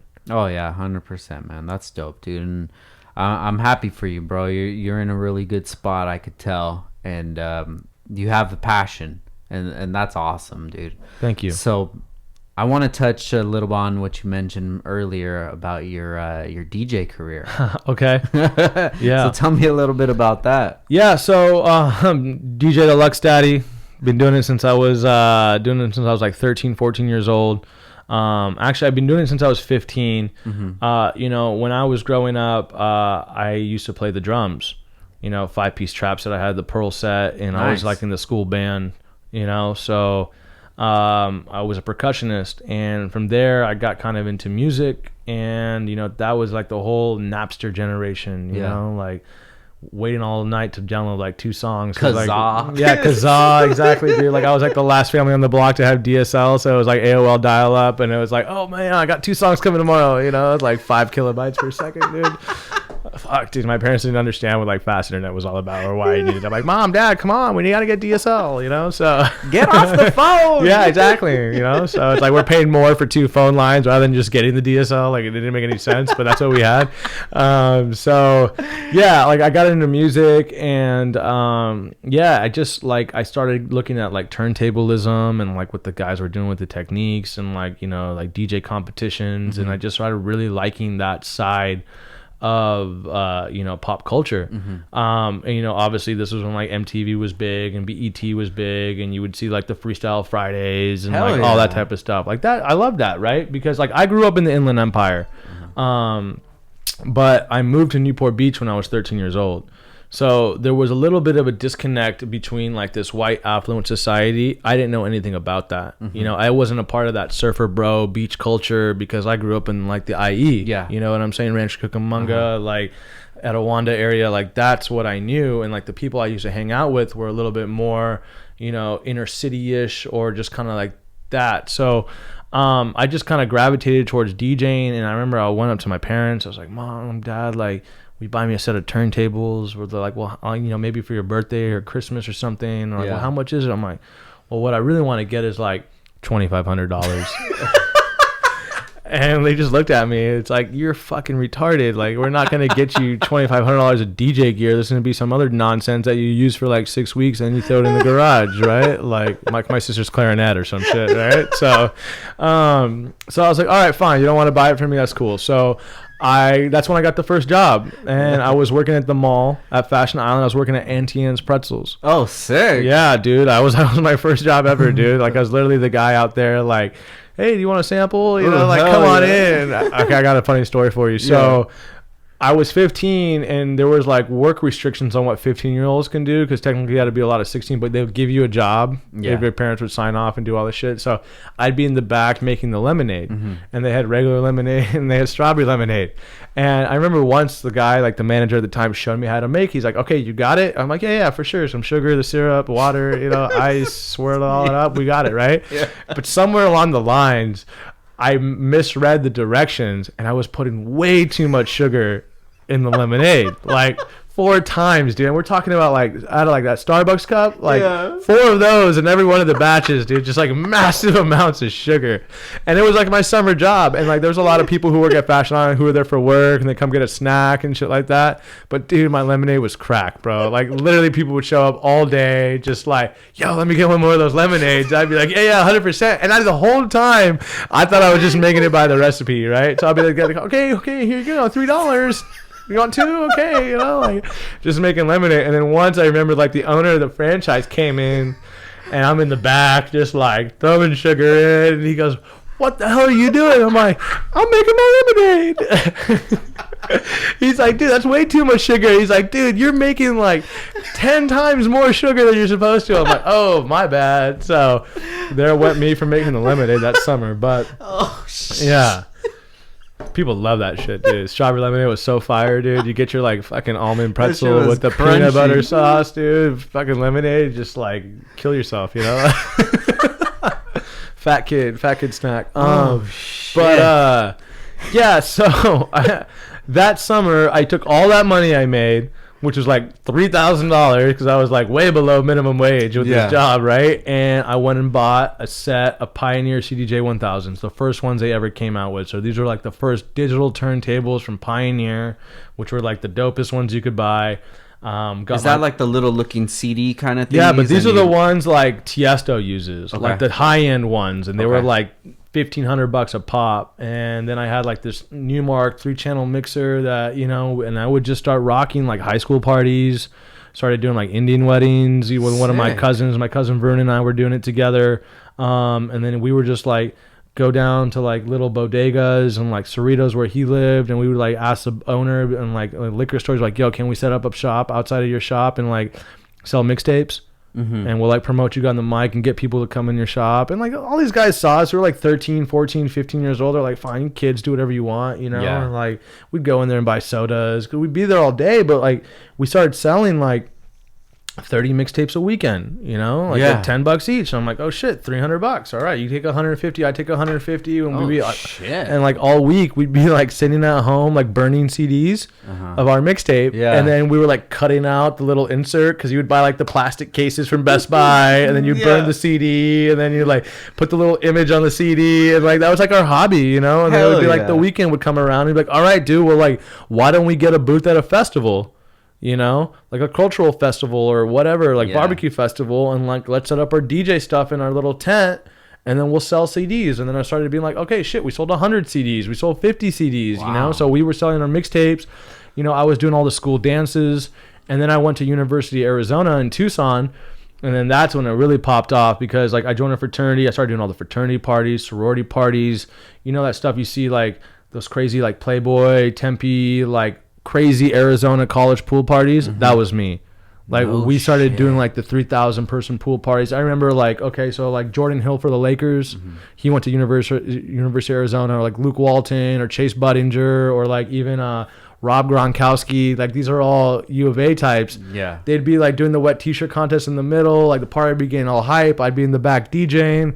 So that was awesome, dude. And I really enjoyed it. I would be DJing the bars. I remember like Halloween parties would be like a couple thousand people. I would DJ like at a sushi restaurant, every Sunday night, like a little bit more of a lounge thing. But that was like my flow when I was in college because like I didn't want to get a regular job. Yeah. And I've always liked the party. You know what I'm saying? It's like it was like a double. Like I didn't spend any money to party, but I was at the party making money. Hell yeah. Yeah. So like my bank account was increasing like crazy. You know what I'm saying? And I was like pretty young because I was 18, but being able to go into bars and DJ with all my homies who were older. So yeah, that's how I got into DJing. And then even after that, when I moved back to Newport Beach after college, I was living down on the Newport Beach Peninsula where all like the bars and restaurants were, and I started DJing at this place called Newport Beach Brewing Company every Friday night the whole summer, dude.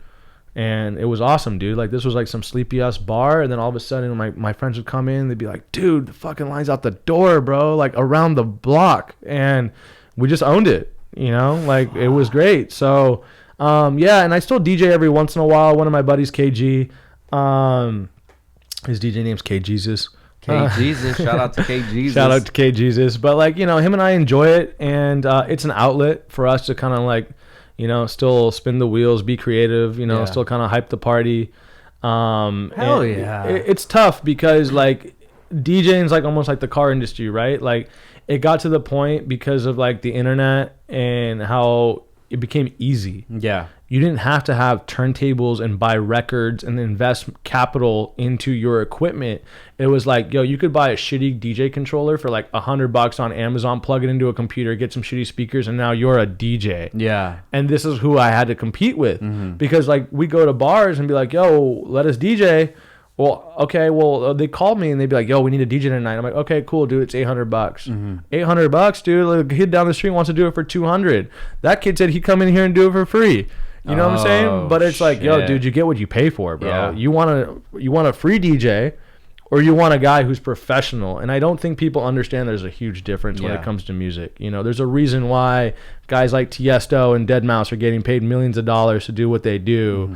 And, you know, Joe Blow from Vegas is not getting that type of coin. So we still do it every once in a while. It's not something I can dedicate like all my time to, because obviously we're busy people with our own companies. But the problem is, like, I would love a chance to DJ on the regular, but on the regular means a commitment to be like, yo, okay, you're our DJ, but you got to be here every Friday night. I just can't do that, you know. Too many work trips, too much stuff going on, family now and all that stuff. It just can't happen. So we pick our spots whenever we get a chance, you know. We used to do all the crazy 4th of July parties and, you know, Newport. So yeah, that's a DJ story. That's dope, man. That's super tight. So what kind of music would you play? Well, I think I evolved with the scene and like with our culture and just growing up. I mean, obviously when I was growing up in high school, it was very like 90s, 2000 hip hop. You know, that's what we listened to. We listened to the Biggie and the Pac and the Outkast and like all that stuff. And then it started to go in more into like EDM. Yeah. EDM got really big, and then it was like more like reggae dub, and then EDM got really big in like early 2000s with like the Aviciis and the Tiestos, but now I think it's circling more back into like, you know, rap music is pretty good, you know, like the guys like Migos and, you know, a lot of those dudes.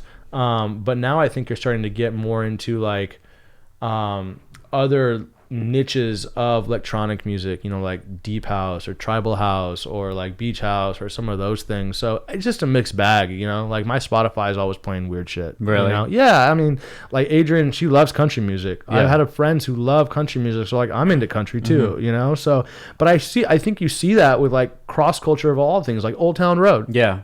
Is a country music star with a rapper, you know? And I think the way that, you know, technology works now, there's so much cross collaboration with all different types of industries and within the same industry that, you know, what type of music it is has really become a blurred question, because new music styles are being created every day.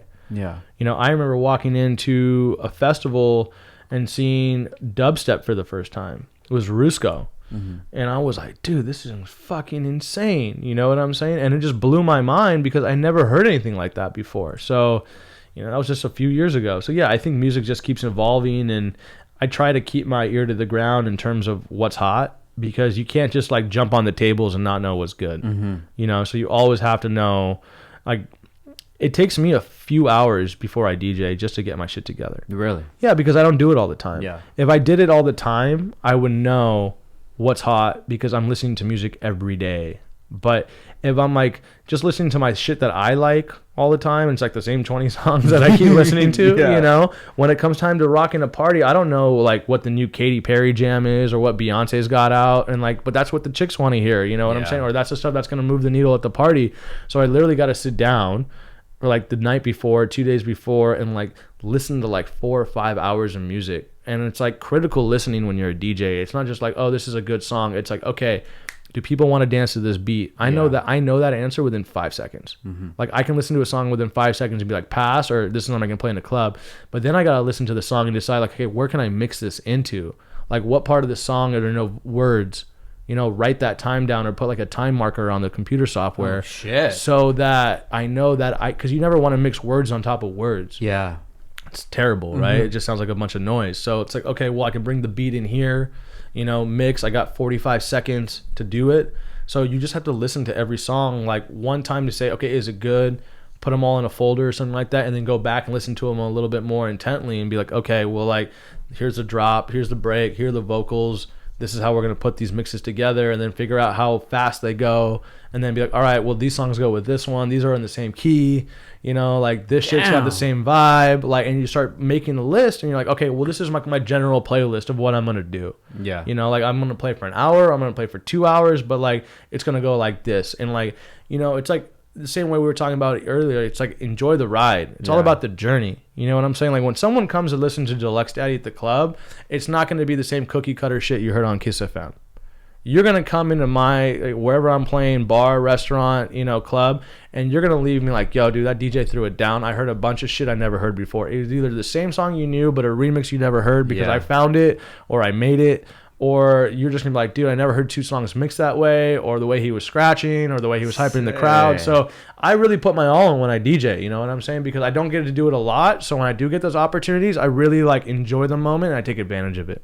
Do you have any events coming up anytime soon? Nothing on the cards, but now that I'm not playing a wedding, I got all this free time. So dude, that would be so fucking rad. Maybe I get back into it, dude. Yeah. Hell yeah, dude. Yeah, I think something. I mean, it's at least a couple times a year, so I think something in the next month or two, we'll figure something out. Dude, keep in touch with me, man. I'd love to go check I appreciate it that, out, bro. dude. Hell yeah, dude. I love music, dude. I've always said that if it was between having to pick, like dead ass picking music or cars, that would be probably one of the hardest choices I would have to ever make, dude. Yeah, those two. Oh yeah. What are you listening to these days? That's a fucking hard question to ask. Let me look at my Spotify real quick, man. It's because I always try to just like keep it different. A lot of different stuff all the time. Let's see what's in my recents on Spotify. I go through kind of waves. Yeah. I'll find somebody and then, ooh, that's kind of sounds like that. Opens the door to like a bunch of new music you never heard of. So it would be Coheed and Cambria. Okay. Deftones, Kendrick, Nipsey, Fabulous, Outkast. And then that's all I have right there. But have you ever heard of Lil Peep before? Yes. I'm super into Lil Peep, dude. Rest in peace, man. I wish I would have seen him when he was still around. But that's like my perfect type of music because that's a mixture of when I was in the emo, punk rock, hardcore kind of phase, and then trap music, hip hop, rap kind of like just creating, and I when I first heard Lil Peep and I first heard that sound, I was like, wow, I've never heard anything like this before. You listen to any Nav? I've heard a little bit before, never really dove into him much. Yeah, and like that's the type of stuff. It's like, and especially because I lived in Toronto, I was like kind of plugged into that music scene. Like everyone's like, oh, it's just Drake, it's just The Weeknd, right? But then you start diving into some of the guys like underneath them, and you're like, dude, this stuff is pretty good, right? So I've been enjoying the Nav. I've been enjoying some of the reggae dub stuff. Like Rufus Du Sol and some of those bands. So what's nice about the internet now, especially like things like Spotify, like you have so much access to so many different types of music. It's not like I gotta go to the Best Buy, buy the CD, put it in my CD player. I got 6 choices because I got a 6 CD changer. Like everything is accessible so quickly at your fingertips. And like you said, you listen to one thing and it suggests you another 100 different people you never heard of to listen to, and you're like, wow, I do like this type of music. So that's good. And two, even with podcasting, since I'm into podcasting, I listen to the Joe Budden podcast. Okay. And have you ever heard that one? Yeah, he's good. Oh, dude, that podcast is so awesome, and that's their focus is just music. So they, as much as we do a deep dive into the car culture, they do a deep dive into the music culture. So I get a lot of my information from them. And at the end of it, they have a segment called Sleepers, which is like songs that aren't really popular, but it's stuff that they dig. And I always enjoy that because it gives me a different idea of somebody that I probably would have never heard of. For sure.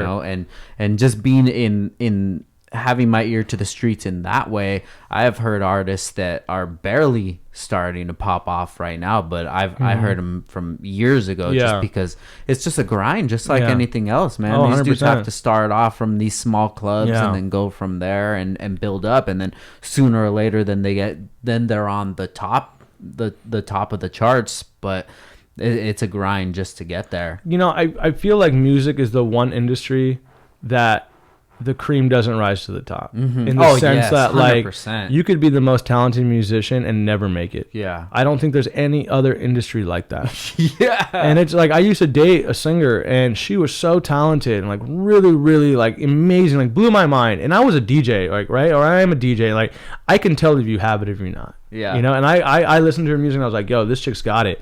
But she just never get that break. And it's super demoralizing, right? It's super dejecting. And it's like, it's just, but that's just the nature of the game, you know? Like there's so many politics. It's who you know. Do you have a good agent?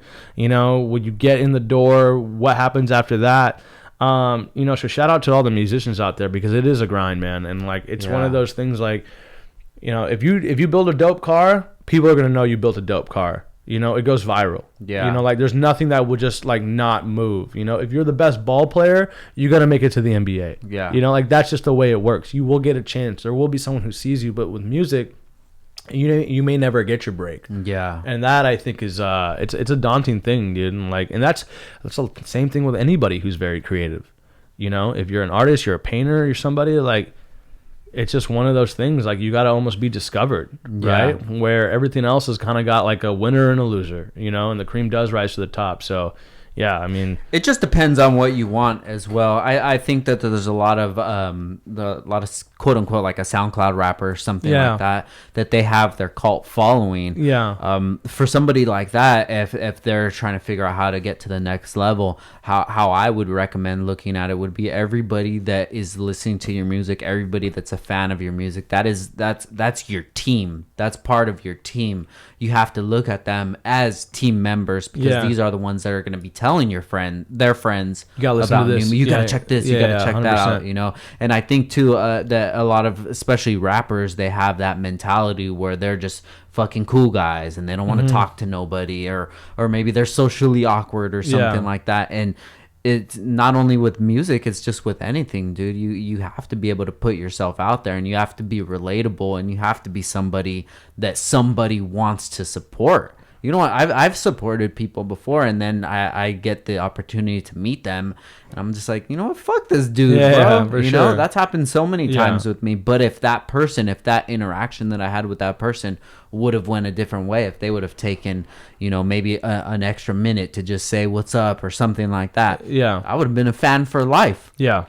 And I use that same mentality with Downstar. When I go to shows and I see somebody that has our stuff on it, you know, I'll look who the owner is. You know, I'll tell them to their eyes like, yo, bro, thank you so much for your support. I really appreciate it because I know, for one, it's that I really do appreciate it. Dude, I wouldn't be able to do any of this stuff if it wasn't for anybody out there, not the guys that we sponsor or the dudes on the magazines. It's these guys who keep us cooking that nobody even knows about. Yeah. So I want to show them as much respect as I can, but I know after that interaction, they're going to tell all their friends. Like anytime hardware or anything that we sell would come up, or even now the skateboarding stuff or the podcast or whatever, like, oh, this is where you need to go to because of that interaction. And I think that people need to put a little more thought into the interactions that they have with people because everybody's getting sick of that shit, dude. Yeah. Like, you know, the way the society is right now, like celebrity and all that. And like you said, with the cream doesn't rise to the top. Like a lot of these people that are at the top of the game in music or rap or whatever, like I don't think that they have as much talent as the guys you don't really know about. Yeah. And then it's like they just keep pumping the fucking songs. So you're like, oh, this is catchy because like they just keep pumping. Like the selection you get to choose from is so small, right? Like you turn on the radio, it's the same 30 songs over and over again. Like, of course, one of them is good. Yeah.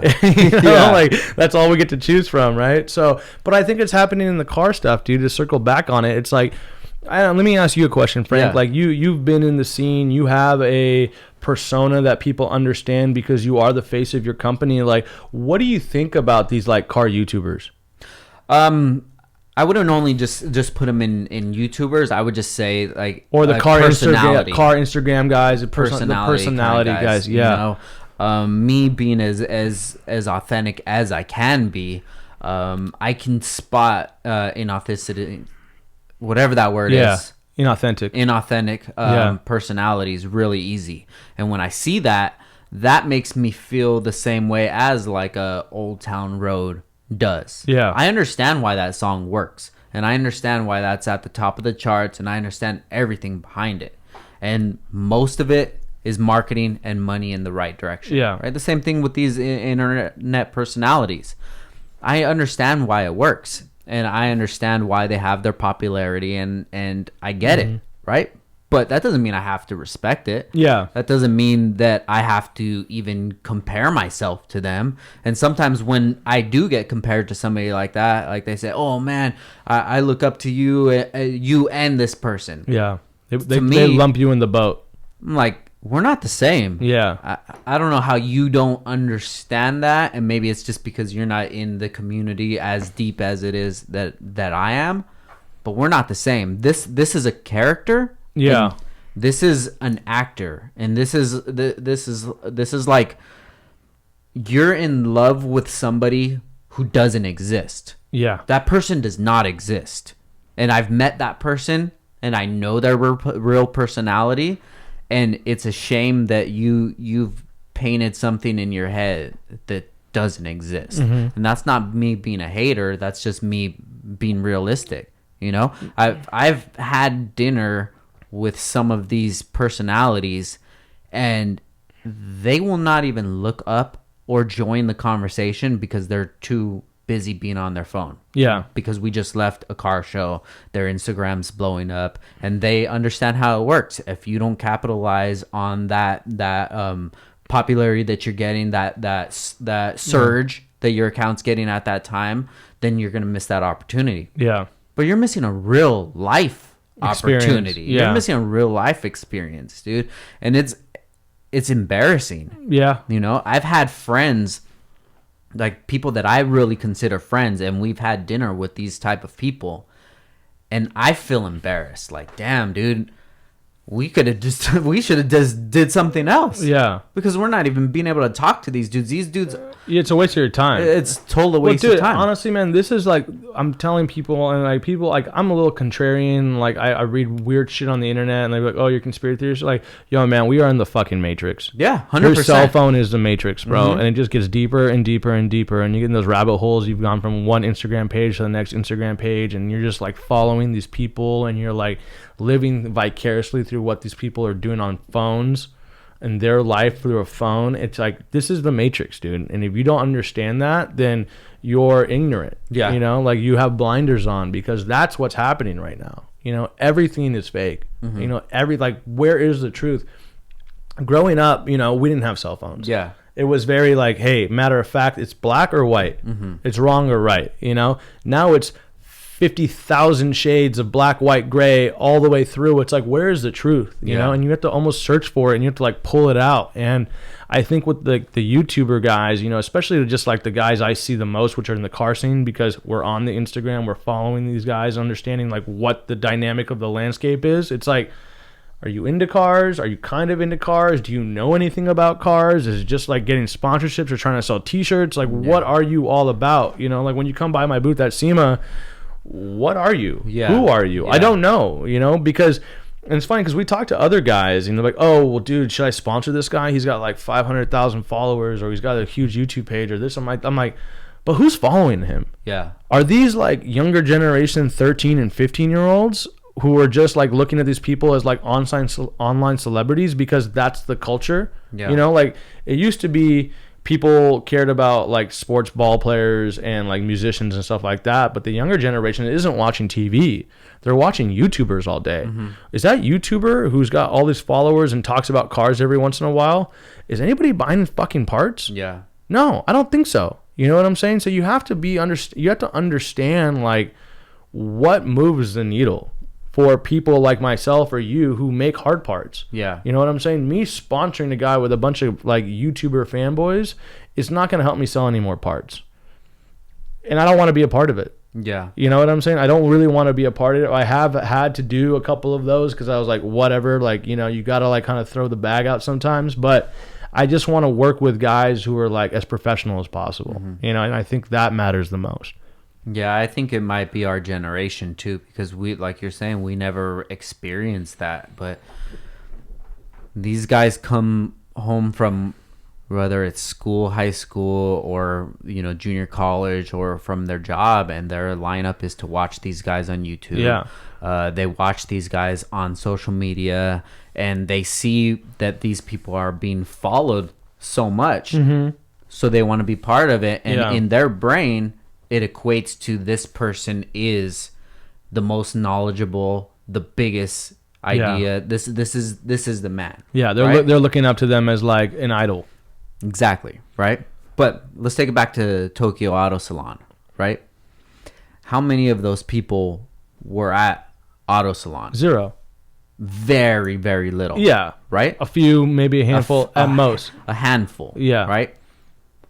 That's how I calculate it. Look, if you're not going to take your business this seriously, if you're not at all the biggest events, if you're not at the fucking Met Gala, like, how popping are you? Yeah. How popping are you, really? Yeah. You know what I mean? I know who's there. I'm there. I know who's part of the culture. I know who the movers and shakers are. And I know when I meet this dude and this guy says like, oh yeah, I met this guy or whatever, and they make it seem like they have a relationship, but I like really have a relationship with this person. That's a totally different thing, and that's like when you go from the clout to reality of things. And I think that this podcast helps out a lot too, because I always say that too. There's people that could see us right now and be like, who's this guy? He's fucking fake or whatever. He just sells bolts. Or like, dude, I can't bullshit this for 2-3 hours twice a week. 100%. For 87 episodes, dude. Like, dude. This is who I am. 100%. In the most genuine point. So either you like it or you don't. And I can definitely get those 500,000 million followers or whatever, but I wouldn't be myself. I wouldn't be the most genuine self that I am. So it's a give and a take, these guys, they do have the following, and they get the love from everybody. And dude, that takes a lot of work to get to that point. Let me ask you a question, Frank, because like this is something as a business owner, it's like we're trying to understand like how the brain ticks for younger buyers. How many of your customers are like 25 and younger? Are they there, or are they mostly that 25 to 40 guy or 25 to 45-year-old guy? Because I'm trying to figure out who the fuck's going to buy my parts 10 years from now. Yeah. You know what I'm saying? Am I going to be doing like classic, what we would perceive now to be hot rod stuff? Like, am I just like, is our generation just going to be older people doing it, or are there young people? I mean, I know there's young people who like cars. Yeah. Because we see them at shows and they're there, but like, do they love cars the way we love cars, or do they like the idea of the car, the picture, the status, the likes? It's more lean towards the idea. Yeah, like I don't think they're like down to get like their hands dirty, nitty gritty, and like want to dive into like hard parts and stuff. Some of the biggest shows that we go to, we don't really do well at them, because these shows are big, because they have a lot of the influencers. They have a lot of people that are coming to vlog about it. They have a lot of people that are gonna take pictures and post them online, but people just want to come and get like a poster signed by a vlogger, and they literally will wait. I remember this like a Week Fest last year. Like guys were literally waiting out the door to get a poster signed, and then they would get the poster signed by this YouTuber, and then they bounce. Yeah, but then you take it to IBOC, something that is big in our culture, but on the grand scheme of the import community, it might not be. We'll fucking kill it. Yeah, that's our demographic. Yeah, it's a true enthusiast. I feel that our demographic, my demographic, Downstar's demographic, are people that, for one, they're focused on details. Yeah. And for two, they respect the hustle and somebody making nothing to something. Yeah. Because a lot of these people have followed us for the last 10 years and seen all the things that we've been through, the growth that we've been through, and the way that we navigate through just life and being an entrepreneur and business owner. And there is a lot of younger people that hit me up, and they're inspired by the things that we do. And that's my team. That's what I want my team to look like. I want my team to be respectable people who have a bigger idea of what they want their life to look like, that they're going towards it and they're getting it, and every day they're trying to kill it. Sometimes I'll post up like, yo, it's Sunday night, what'd you accomplish this weekend towards your goal? Did you just fucking kick it all weekend? Yeah. You know? And how is that my place as a business owner to be asking? Yeah. But that's my team. Yeah. I want everybody to be held accountable. Yeah. Now, say somebody else who has a bigger influence that I do, what are they pushing off? Yeah. You know, coupon codes. Yeah, exactly. Sponsorships. Yeah. Showing things that they're doing. How much do they interact, and how much do they want their team to be better? And they very well could be. Yeah, you know? it's like almost like they're dictating a passive response, right? They're the ones promoting whatever they're doing, where you're dictating an active response, right? You want to engage with the community that you've been able to cultivate, right? Like, you're asking people, like, what are you doing, right? There's a back and forth there where I think a lot of people, especially, you know, with this like perfect lifestyle that you see on Instagram or Facebook or social media or whatever, it's like they're putting out this persona and like everything is perfect, and it's just a very passive experience from the viewer's point of view. It's like, wow, here I am again looking at all this perfect shit, and then here comes Frank from Downstar going, yo, let me hit you with a hard question. What are you doing to make your life better? You know, like, what are you doing to like better yourself? So I think it's important, and I think it's unique, and I think that makes people want to stop when they're scrolling and be like, okay, here's something different. You know, this is what these people are all about. So that's good, man. And we need those people. We need those people to separate. You know, you guys are over here, go look over there. Yeah. This is what we're doing. We're the ones that are curating the culture. And then this is an offspring of what we created. You know what I mean? And I don't want it to come off, because I have a lot of friends that do that YouTube and things like that. And I don't want to come off that I'm bashing those guys. We just had Mickey on here from Throttle. And dude, Mickey's 42, dude. And he's just a hustler. Him and his team started the business 3 years ago. And they're using all the tools that they can to push ahead. And there's nothing I can do but respect him. But when I have a 3-hour conversation with Mickey, I find out who he is behind all of that stuff, which makes me want to support him even more. Yeah. Now, I've had that opposite interaction with so many people. You know, maybe it's somebody that we float some parts to and we end up meeting them, and I'm just like, really, Doug? Okay. That's cool. Like, I'm not one of those kids. Yeah. I'm not a 16-year-old kid that you can just like play me off. Yeah, like shun me over. No, yeah. I've been in this game for 10 years already, and I'll be around 10 years from now. Yeah, absolutely. This isn't a fad kind of thing. So show me respect. You know, that follower count and everything. Like, dude, that's beautiful. I applaud them that they can make that happen. But at the end of the day, no matter if it's in the music community, no matter if it's in cars, no matter if it's in whatever, real recognizes real. Yeah. And all the real people know who are the real people. Yeah. And it's just like when you built your car, or anybody that you have involved with your business, you go towards the guys that you know are real dudes. Yeah. You know Sheepy. You know Ryan. You know who I am. You know what we represent. You know us to the core. You've met my wife. We've spent time together. We've been out of the country together. Yeah. It's totally different than seeing somebody else and saying like, okay, well, this dude has a bunch of followers, so let's try to work something out. Yeah. Hopefully it'll work out. That might work out, but that's not creating a relationship that's going to last for a long time. That's almost like, that's not a relationship, it's a transaction. It's a transaction. You know, it's like, what can you do for me? What can I do for you? Okay, this is going to work out, right? And because like you've been doing it for so long, I mean, it's funny, like for us to sit here and be like, we've been doing this for 10 years. It's like, damn, dude. Yeah. It's 10 years. Hell yeah. You know what I'm saying? But I know we're going to be sitting here one day when this is like a virtual 3D, like futuristic, like space, 40 years from now and be like, yo, we've been doing this for 50 years, you know? So longevity, yeah, bro. longevity, man. But where I was going with that, it's, I think now with the way everything is and how big it can be, the circle gets tighter. Yeah. You know what I'm saying? The more you start to get to know people, you know the people you can really trust, and you know the people you want to like have on these projects or what's going on. You know, like there's only going to be one guy that's ever going to wire my cars. Yeah. You know, there's only going to be one guy who's ever going to fabricate my cars, you know, or one guy who's ever going to paint my cars, or anyone who's going to bolt my cars. Like, I know the guys I want to have on the team. I'm not trying to trade players. Yeah. You know what I'm saying? This is the team. I think it's an all-star team.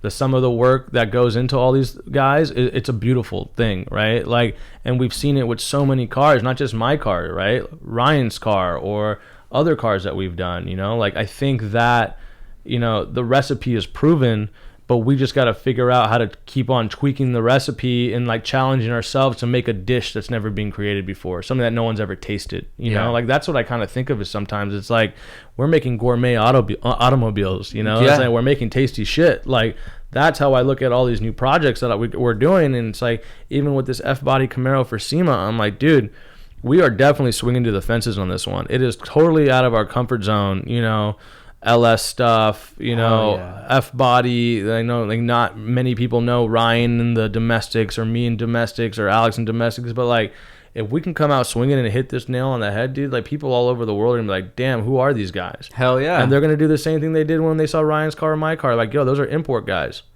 These are what import guys were able to do with this. Out. Yeah, watch out, you know, because we know what we're doing, I mean, wiring a car is wiring a car. Yeah, there's some nuances that are different, or, and like the cooling system's always going to be the same, but yeah, you might need a little bit more of this or that. But yeah, man, I'm excited for it, dude. I'm excited for SEMA this year. I'm excited for all the, see what we can get to Tokyo. I think that's big, it really opened my eyes last year because, and let's talk about that real quick, if you don't mind. Tokyo Auto Salon. One sec before we get off of the whole thing. I don't like to really look down on people without giving them some kind of action that they can do, right? So guys, if you're listening, if you have a following, great, this is a good platform for you.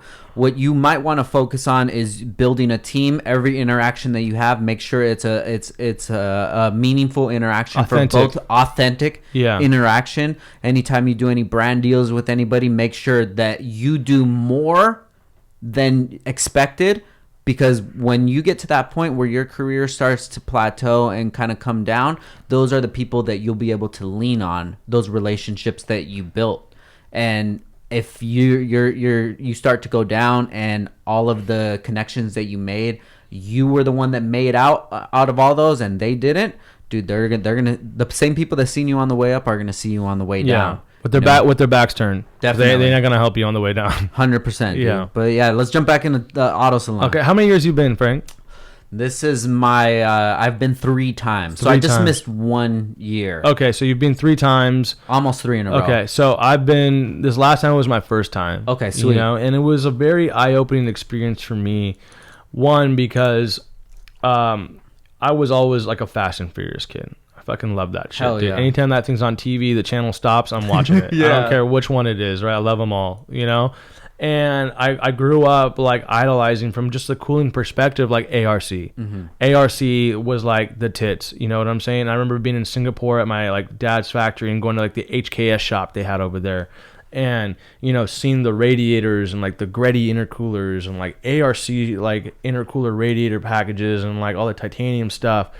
And then, you grow into this business, and then us as Americans start to develop our own capabilities, And then I go to Tokyo Auto Salon last year, and I look around these booths like Top Secret and like HKS and Greddy, and you look at all these parts, and then you start to realize like half of these aren't even made in Japan. They're either made in China or Taiwan. Yep. And then you start to look at some of these cars put together, and it almost like was like, damn, what we're doing in Southern California and other places in the U.S.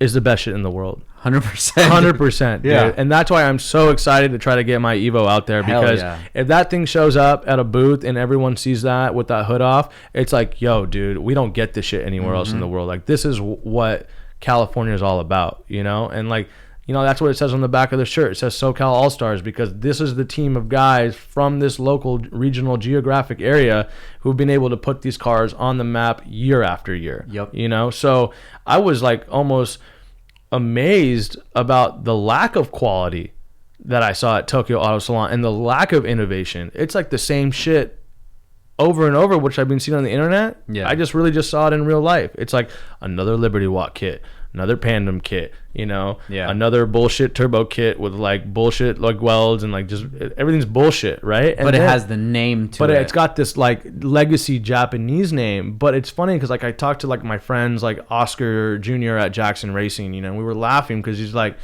yeah, man, like we all grew up idolizing these Japanese brands, but what does it mean anymore? Yeah. Like if I build a car right now, I'm not like jockeying on like a lot of these Japanese brands, like I gotta have these parts in my car. Like it's cool, yeah, but I'd rather have something custom welded or dope or like something from an American brand that I think is a level of quality that might be a little bit higher, but the brand is there. Yeah. They're not living off the past. They're like forging their own path, you know, and it's new. And I kind of want to support that more than trying to like jump on this like, you know, JDM train that's like slowing down and dying. Yeah. I don't know. And then I kind of like, so I saw that in Tokyo in January, but a couple months before that, I saw it at the Essen Motor Show in Germany. Mm-hmm. You know, here's this like big guy with a huge following, and he's got a FRS with a Rocket Bunny kit with a 2JZ swap in it. And the way that car was put together with like the wiring and the fabrication, I was like, dude, if this thing showed up to the SEMA show, people would be fucking trolling the shit out of this car. Yeah. Like it looked like garbage, you know? And that's when it just really opened my eyes, and it made me feel good. You know what I'm saying? Like, I know who the best guys in the world are. Yeah. Like, there's really good guys in every country. Don't get me wrong. I'm not trying to sound like SoCal's elitist and we're the best in the world, but if people don't recognize a talent that's coming from this area or other parts of the U.S., I mean, the fabrication business in this world is absolutely the best. Yeah. Hell yeah. Yeah, dude. absolutely the best, man.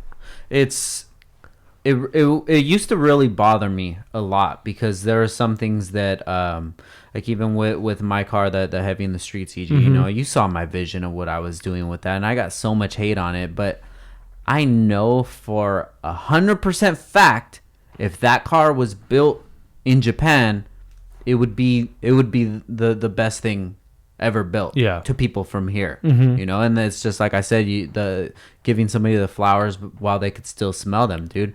There's a lot of even media outlets too that will focus on not only Japan but places outside of where they're from and say this is the best thing ever built.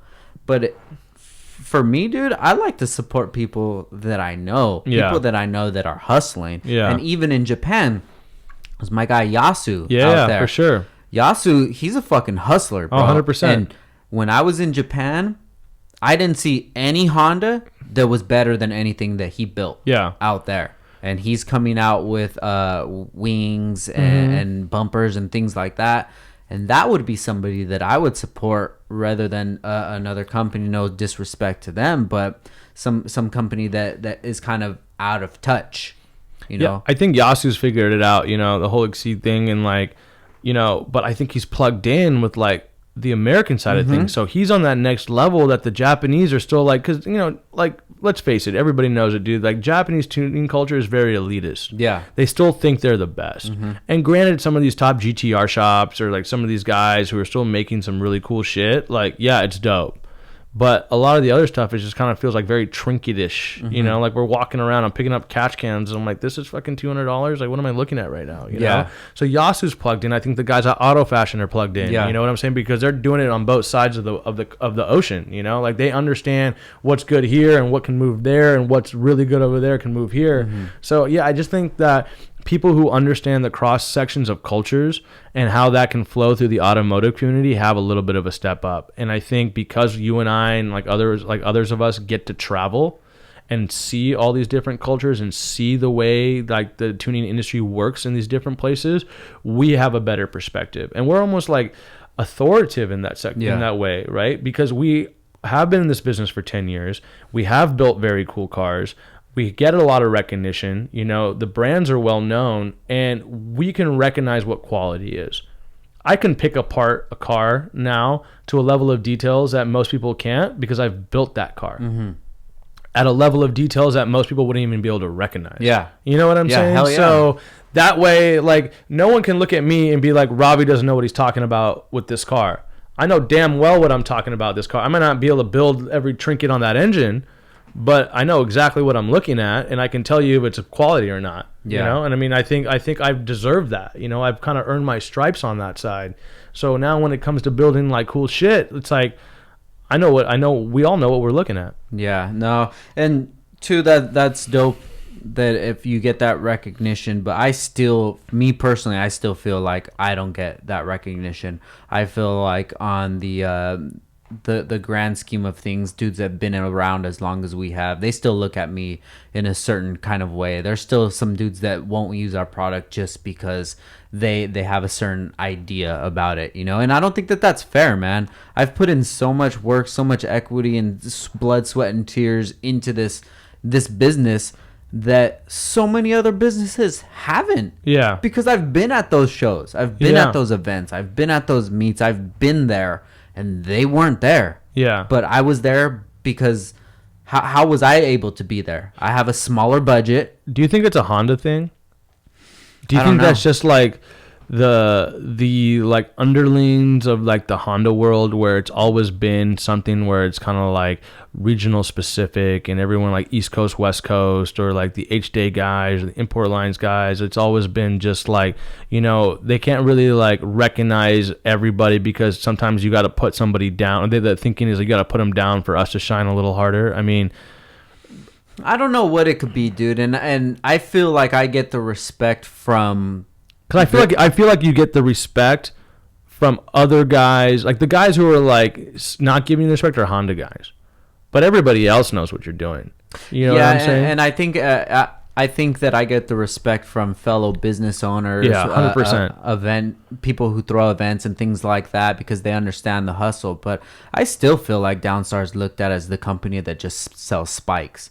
And you're talking about one product out of like 250, dude. Yeah. And it's everything that I've ever done. I feel like it's like, but then somebody else who's done something super small, they're praised so much. And it's just like, okay, whatever. What else do you want me to do? What can I do to gain like your respect? Nothing. There's nothing that I can do to change some people's mind about what we do, no matter if it's the success of Downstar, no matter if it's a podcast or whatever. But at the end of the day, the person that you look up to and the person that you respect respects me. So, I mean, that's all I care about at the end of the day. Yeah, I mean, like, Frank, like, there's always going to be guys. Like, here I am saying, okay, you know, I've earned the right to do this and, like, you know, be able to pick out a car. I can tell you what's good. But there are guys who are like, oh, dude, oh, that car's trash. And, like, oh, CSF doesn't know what they're doing. It's a shitty cooling system. A lot of, like, there are always going to be haters. Yeah, you know what I'm saying? But, you know, when there's haters, that means you're doing something right. You know what I'm saying? And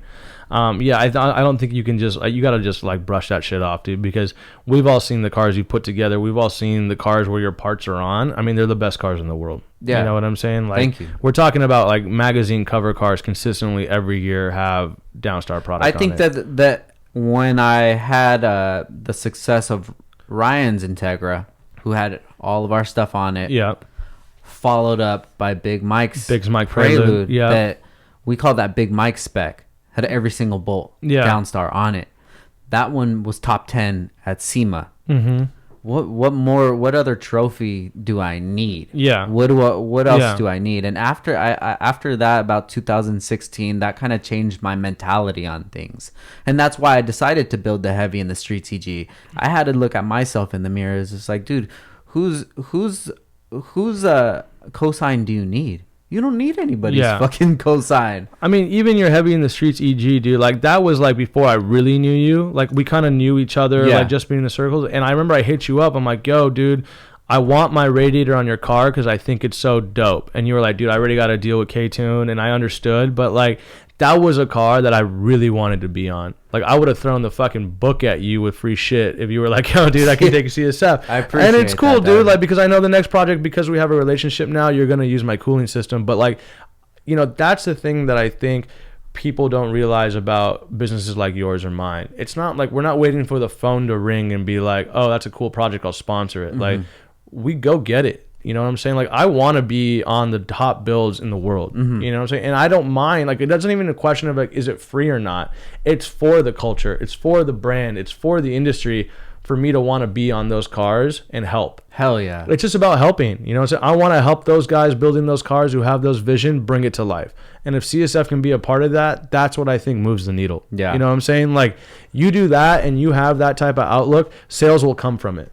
Yeah. You know what I'm saying? But the motivation for me is to be part of that. And that's really what I think is important. Yeah, dude, I think the way that we look at things is a lot different than a lot of other people. And that's okay, because the space that we're at is not where a lot of people can be. There's only so many seats in this area, you know. And if you're probably talking maybe 50 people. Yeah, probably if that would even be a lot to say about 50 people in the import community would be like the movers and shakers of it. So whoever, if somebody's listening, if they're thinking like it's this guy or this guy, no, it's the guys behind those guys. You know what I mean? It's when you look at like say Hoonigans, right? When you think of Hoonigans, if somebody's thinking about like Ken Block, you know, no, it's like Nads. That's the culture. Right there. That's the guy who you should be looking at, who you should be admiring, who you should be respecting and saying like, wow, this dude, he's brought so much to the table. But it doesn't happen like that because he's not all over the place. He's not doing, he's not the big persona face of it all. Exactly, which is fine. Yeah, 100%. Which is fine. You know, there's those people that do that, but then there's those people who actually move and push the culture, and that's the side of it that I want to be on. You know, and I'm trying to put myself in that position and stay in that position as long as I can, as humbly as I can. You know, I want to see this thing move on, and I want to pull as much weight as I can. You know, even like I keep coming back to the podcast. I don't see really anybody in the automotive community dedicating time to making podcast blow up. You know, outside of us, podcast it's out of here already. It's going. But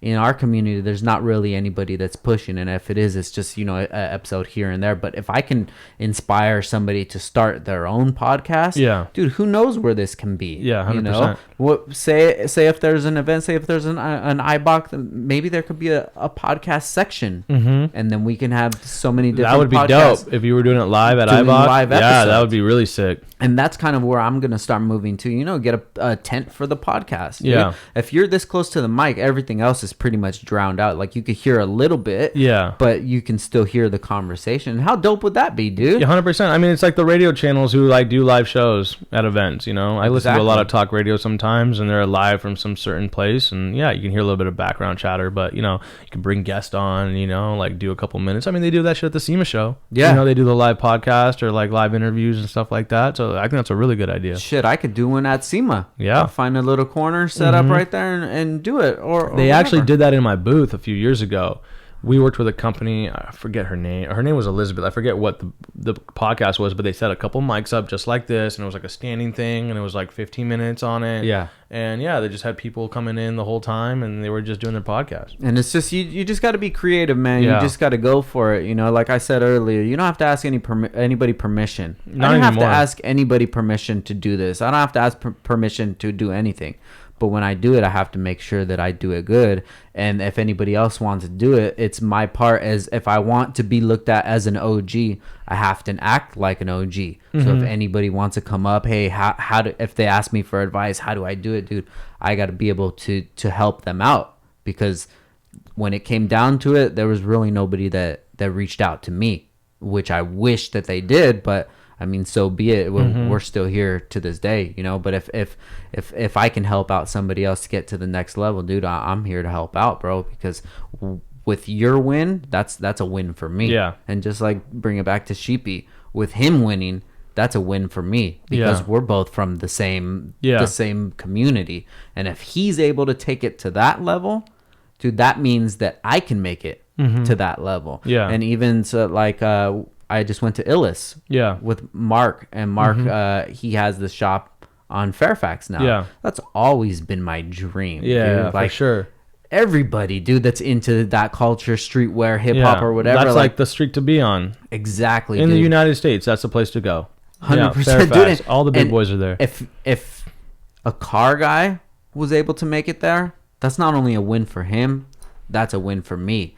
And that's how I look at things now, dude. I don't look at it and be like, oh, why does that guy have a shop there? Or why is he doing that? Or try to make excuses of why they made it there. The only reason that all of these guys that we mentioned that made it there is because they just fucking did it and didn't take no for an answer. And, you know, I know Mark. And, like, you know, circling back to that, like, Mark, he actually did a T-shirt for me that, like, my 4th year at SEMA. Same year I had that BBI Porsche. He was the one who made the T-shirt for us. Oh, sick. Yeah, and it's got an Illis, tag on the back and all that stuff.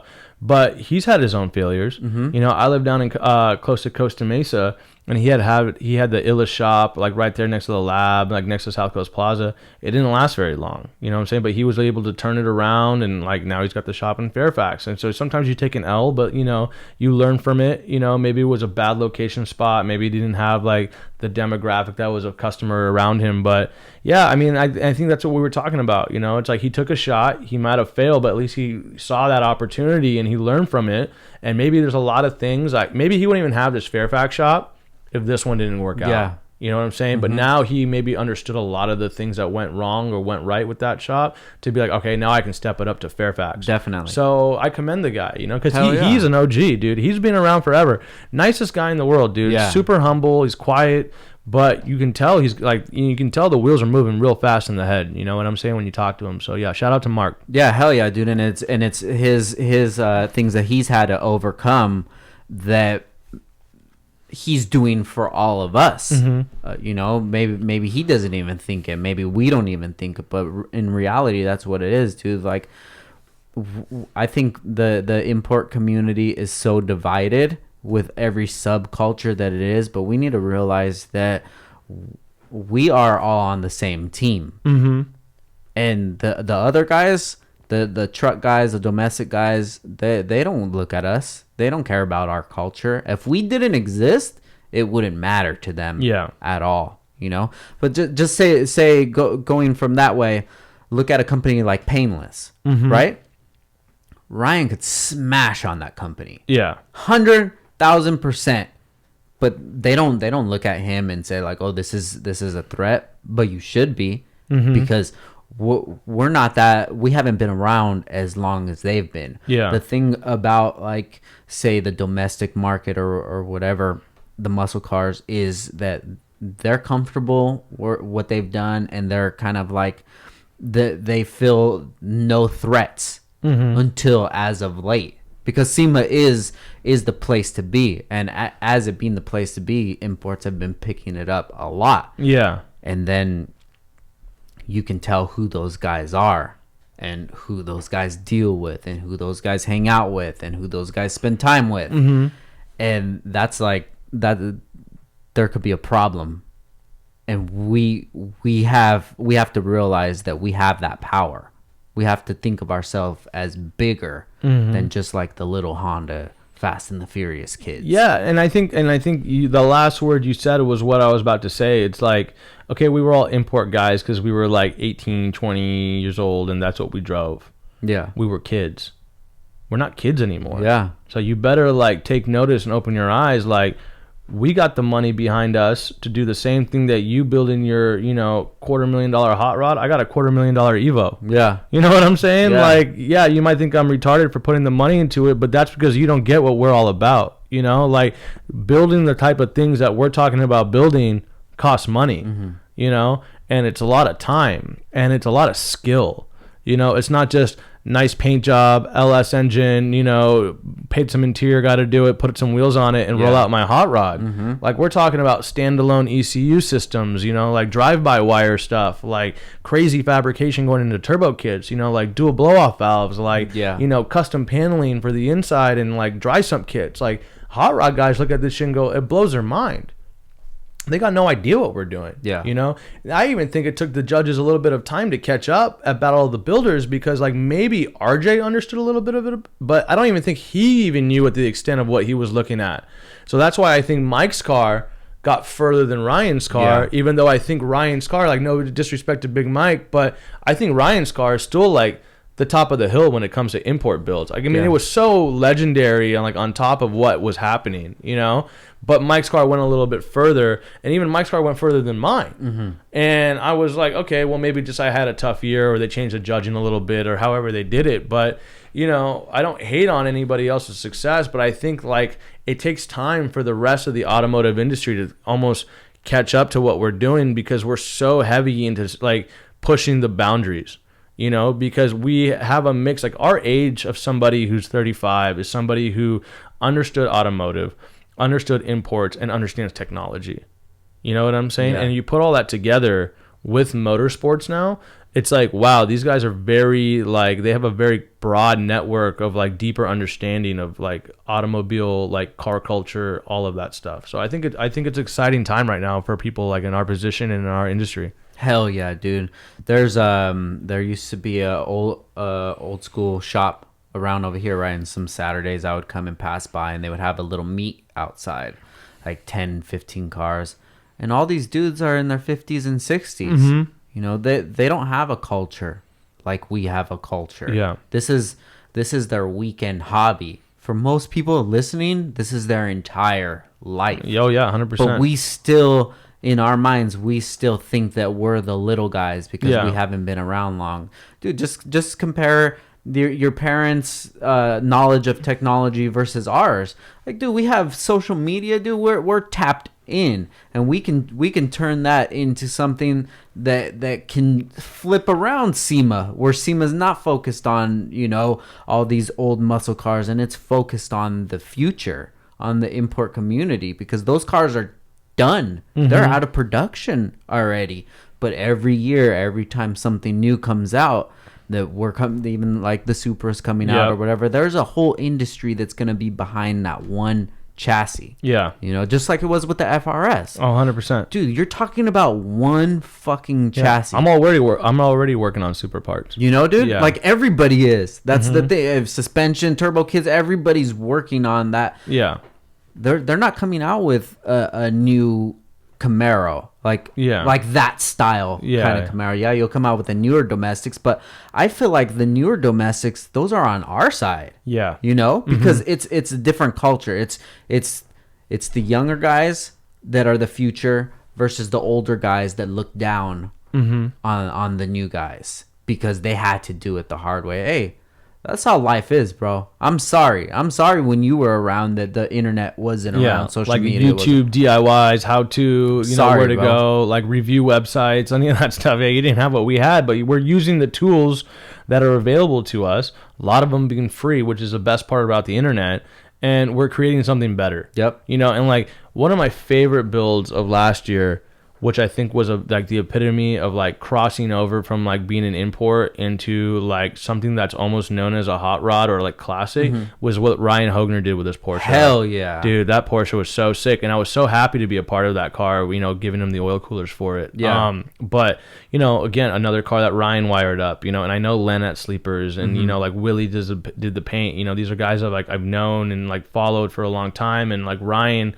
obviously being at the forefront of the iBox meets. Like he's so deep into the culture of, you know, the import community and the Honda community, but to be able to take that step, and he has a GT3, you know what I'm saying, but not many people know that, right? Because that was like more, he bought a GT3, he fixed it up a little bit. This was a ground up, nuts and bolts, full restoration, and it was arguably one of the best cars at the show. 100%, dude. Damn, that car was sick. So sick, and it's still getting so much love. I mean, he's been on the cover of like magazines, like all over the place, internet, and he deserves all the credit with that build because it's flawless. Yeah. You know, like for what it is, it being a hot rod Porsche, like I think he knocked it out of the park, and everybody who worked on it knocked it out of the park. But that I think is really exciting because it almost gave us a lot of motivation to try this F-body Camaro this year because we saw what he did with that. Hell yeah. You know what I'm saying? It's like, we are like, yo, he did this European thing. Like, why can't we do this with domestics? Like, why can't we cross this over and put it in people's faces and be like, yo, this is what your domestic should be like. Yeah.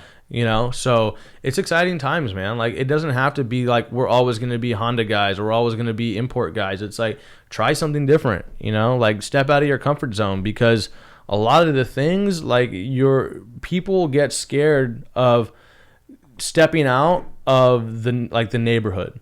You know, it's almost like, yo, I know everybody in the neighborhood. I'm homie. I can be safe. I can walk anywhere and I'm good.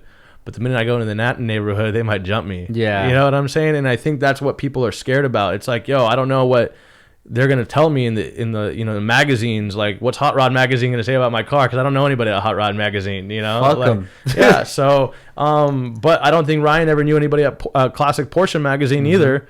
And now his car's on the cover of it all, right? So it's exciting stuff, man. And I think that's what's going to happen this year. I think you're going to see a lot more crossing over. And I think another car that I saw last year at SEMA that was super dope was that Corrupt Stang.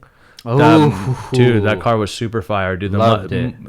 Old Mustang Ferrari engine, chop top, LED stuff, like the lights and like just the clean build and the inside and all the like the digital electronics on it. I mean, that thing's like a $500,000 car, bro. Yeah, like that thing has to be. Dude, that thing is legit. And I think that's just another one of those builds. I mean, I had nothing to do with it, but I loved it. You know, I thought it was something really awesome that I was like, yo, dude, clap my hands, tip my hat onto what you built, because that thing is sick. Yeah, dude. I think we have a lot more power than we're focusing on. And I think that the entire community focuses on the wrong thing, just focuses on bullshit. But if we all got together and worked together, dude, we can definitely be a force to be reckoned with, and do flip it all around, you know? And in the future, we're going to have our own summit. Yeah. You know, with parts being discontinued and not being able to get them. And even we're seeing it now with like EG parts and EF parts. You can't even get them, dude. We're going to have our own like Dynacorn. We're going to have our own Jags. We're going to have our own Summit. And who says we can't? Yeah. Nobody. We'll do whatever we want to do, but we have to believe in ourselves, and we have to believe in what we do, and we just can't think of it as being just like, oh, we're just some import guys. Yeah. You know, no matter how people ever looked at us, I never looked at myself and just like, oh yeah, I sell bolts. Yeah. No, that's like a little portion of what we do. You know, the picture's a lot bigger, but you got to paint the picture for other people to see it. And hopefully it turns around, man. Hopefully everybody starts supporting one another and gets away from the bullshit of things. But it's gonna be a tough road to go down. Are you gonna build any cars soon? No. Anything else, dude? I have my Chevelles almost done. It's at the shop right now. That's sick. Yeah, but I don't plan on doing anything really crazy with that besides just fucking around at streetlights or whatever. Yeah, no, for sure. I mean, I think you gotta also like. It takes a lot out of you. Yeah. You know what I'm saying? And especially for where you are and you being a notable person, like people are going to pick it apart. Oh, definitely. You know what I'm saying? Like even if you're like, okay, they're going to pick it apart because everyone's a critic, and you know when you're in a spotlight, you're going to get critiqued, but you have to be in the mood to build a car, especially it's something that's going to make a splash these days. Like, you know, like building a car ground up like the Evo, I say I don't think I could ever do it again. I don't know. Maybe I have a spark like 5 years from now, or like 2 years from now, or like right time, right place, some opportunity comes up. But I don't think I would ever be able to do something like that again. Yeah. And like the dedication and time, and like, you know, props to guys like Ryan. Hell yeah. And the guys I got Auto Fashion, dude, who every year, or like Igor at CA Tuned, bro, every fucking year they build a car for Battle of the Builders. Yeah. And I mean, granted, they have their own shops, which is something I don't have, you know, because I'm a manufacturer of just specific components. But these guys every year come out with something, and I'm like, damn, dude, there's a lot of time and effort that goes into what you're doing. Yeah. You know, and people are going to critique it, and not every year the car is as good as or better than the year before. Or sometimes it is, sometimes it's not. So these guys keep turning cars out. You know? Dude, and I think us just being a part of it, that's much more than hey, dude, I'm okay with that. I'm happy with that, dude. If I'm the cooling on 5 of the top 20 cars, like I'm okay with that. You know, and not only at the top level, even at just the regular enthusiast level, man. As long as I can give people the tools for them to reach their full potential, that's all I want. Yeah. You know, I've built my cars, I've done that thing, I've went to shows and stuff, and it's just I really don't have any desire at this time to go with that, because at the end of the day, all we have is time, man, and my time is already limited as it is. Yeah. You know, I'm not going to give up time with my family or with my business or the podcast so I can go wrench on the car, so maybe I can get a trophy or something, or so people can think that I build good cars. Like, dude, I'm not trying to portray myself as knowing the most about cars, being the best builder, knowing about engines, having the fastest car. That's not what it's about, dude. Yeah. Like at the end of the day, all I want you to know about me is I'm a fucking hustler. Yeah. That's it. Yeah. And that transitions 100%. Over to anything else, not only just cars. There's two types of people in this world, you know. There's people that are hustlers and people that aren't, you know, and you can tell when you meet somebody like that they're a hustler, and that's an attractive quality, and that's my legacy that I want to leave. Well, you got to be in the mindset to build a car. I think for you right now, like from what I'm understanding and from what you're telling me, it's like you're really passionate about this podcast thing right now, right? Like this is your outlet of your creativity. Like this is the time for you, and this is where you're investing it in, you know? So that's good. You know what I'm saying? Because, you know, the idea of like building a car to build a car for the brand, like if you're not 100% about it, like it's going to show in the work. You know what I'm saying? Because then you start to like sacrifice things that you know you should have spent that extra hour on, or extra 5 hours on, or 10 hours on to make it perfect. You know what I'm saying? So yeah, like right now, I mean, we just finished this like 991 turbo project. It's 1,000 horsepower. Damn. Yeah, it was dope. Oof. You know, but it wasn't like a full build like my Evo was, where it was custom dash, custom paneling, custom everything. You know what I'm saying? Like we built a fucking super dope fast car. And it looks awesome, and it's gonna make waves, but that was as much as I could do. Like this was perfect for me right now, because it was like, all right, dude, like I can still, you know, move the needle with marketing. It's something that no one's really done. It looks as fast as it is cool, and this is gonna be good for the brand, because I couldn't even put myself in a position to be like, dude, another Evo. It would have broke me, dude. Like, I mean, I'm still putting money into my Evo, dude. It's crazy, dude. People always like. We were at Spocom 2 weeks ago, and people were like, yo, dude, where's the Evo? I thought you were bringing the Evo out. And I'm like, no, dude, that thing's going full race car. You know, because I got bigger plans for it, you know? So, man, dude, if you would have told me 3 years ago that you're going to have an Evo that you put over $200,000 into it, I'd be like, dude, just sign me up for the GT3 RS. Bro. Yeah, right? But what's the fun in that, right? Definitely. Like, dude, this is an expression of your creativity and the team that worked with it, and it's going to leave a legacy way longer than any other car. What that car did for me, you can't put a dollar sign on it. The way that I was able to grow a relationship with everybody who was on that car, like I'm so much closer to everybody because of that car. And I think that's what people don't get from like looking on Instagram. They don't understand when I'm tagging Downstar in a picture what my relationship with Downstar or Sheepy Race or Ryan or LTMW means, because they weren't there, you know, at 1 a.m. trying to figure out why the fucking lights don't go on. You know what I'm saying? Like, or trying to figure out why we can't get the car started, or like ripping everything apart to do it again, or like, you know, on the phone with the tuner. Like, they weren't there for that. You know, to them, it's just a picture of a cool car. You know, it's like this instant gratification of like endorphins going, wow, cool thing to look at. Okay, like next thing, right? But like, it means so much more to us because we did it. You know, and I think that's why I think this podcast is cool, because people can learn about it a little bit more. You know, they can understand, they can hear the passion and emotion that goes into what it's all about. You know, so I mean, that car was super challenging for everybody. You know, I know it was challenging for Ryan. I know it was challenging for Long at LTMW. You know, the guys at Sheepy were trying to come up with something crazy.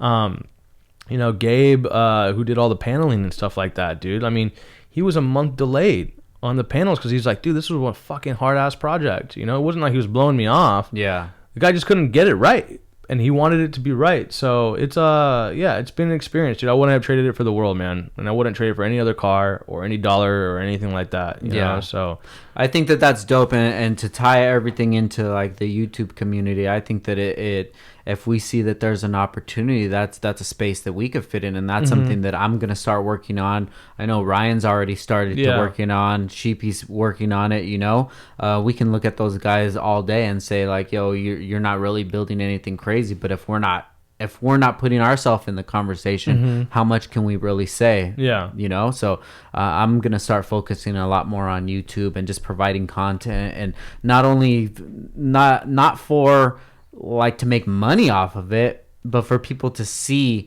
what it actually takes to run a business. What these products actually do, what's behind this, you know, rather than just a picture. I want to give you more than just a picture. If I give you a picture, I want to give you a full description of why I chose this picture, what this represents to me. And I think that that's where we all have an opportunity that we could capitalize on. And if we all did, dude, in a year, we could be in a totally different conversation. You know, the tide could change. Yeah. I mean, I think it's SEMA's exciting because the conversation, like you said, changes after every SEMA. You know, we're right now, we're going back and forth talking about what cars were dope last year.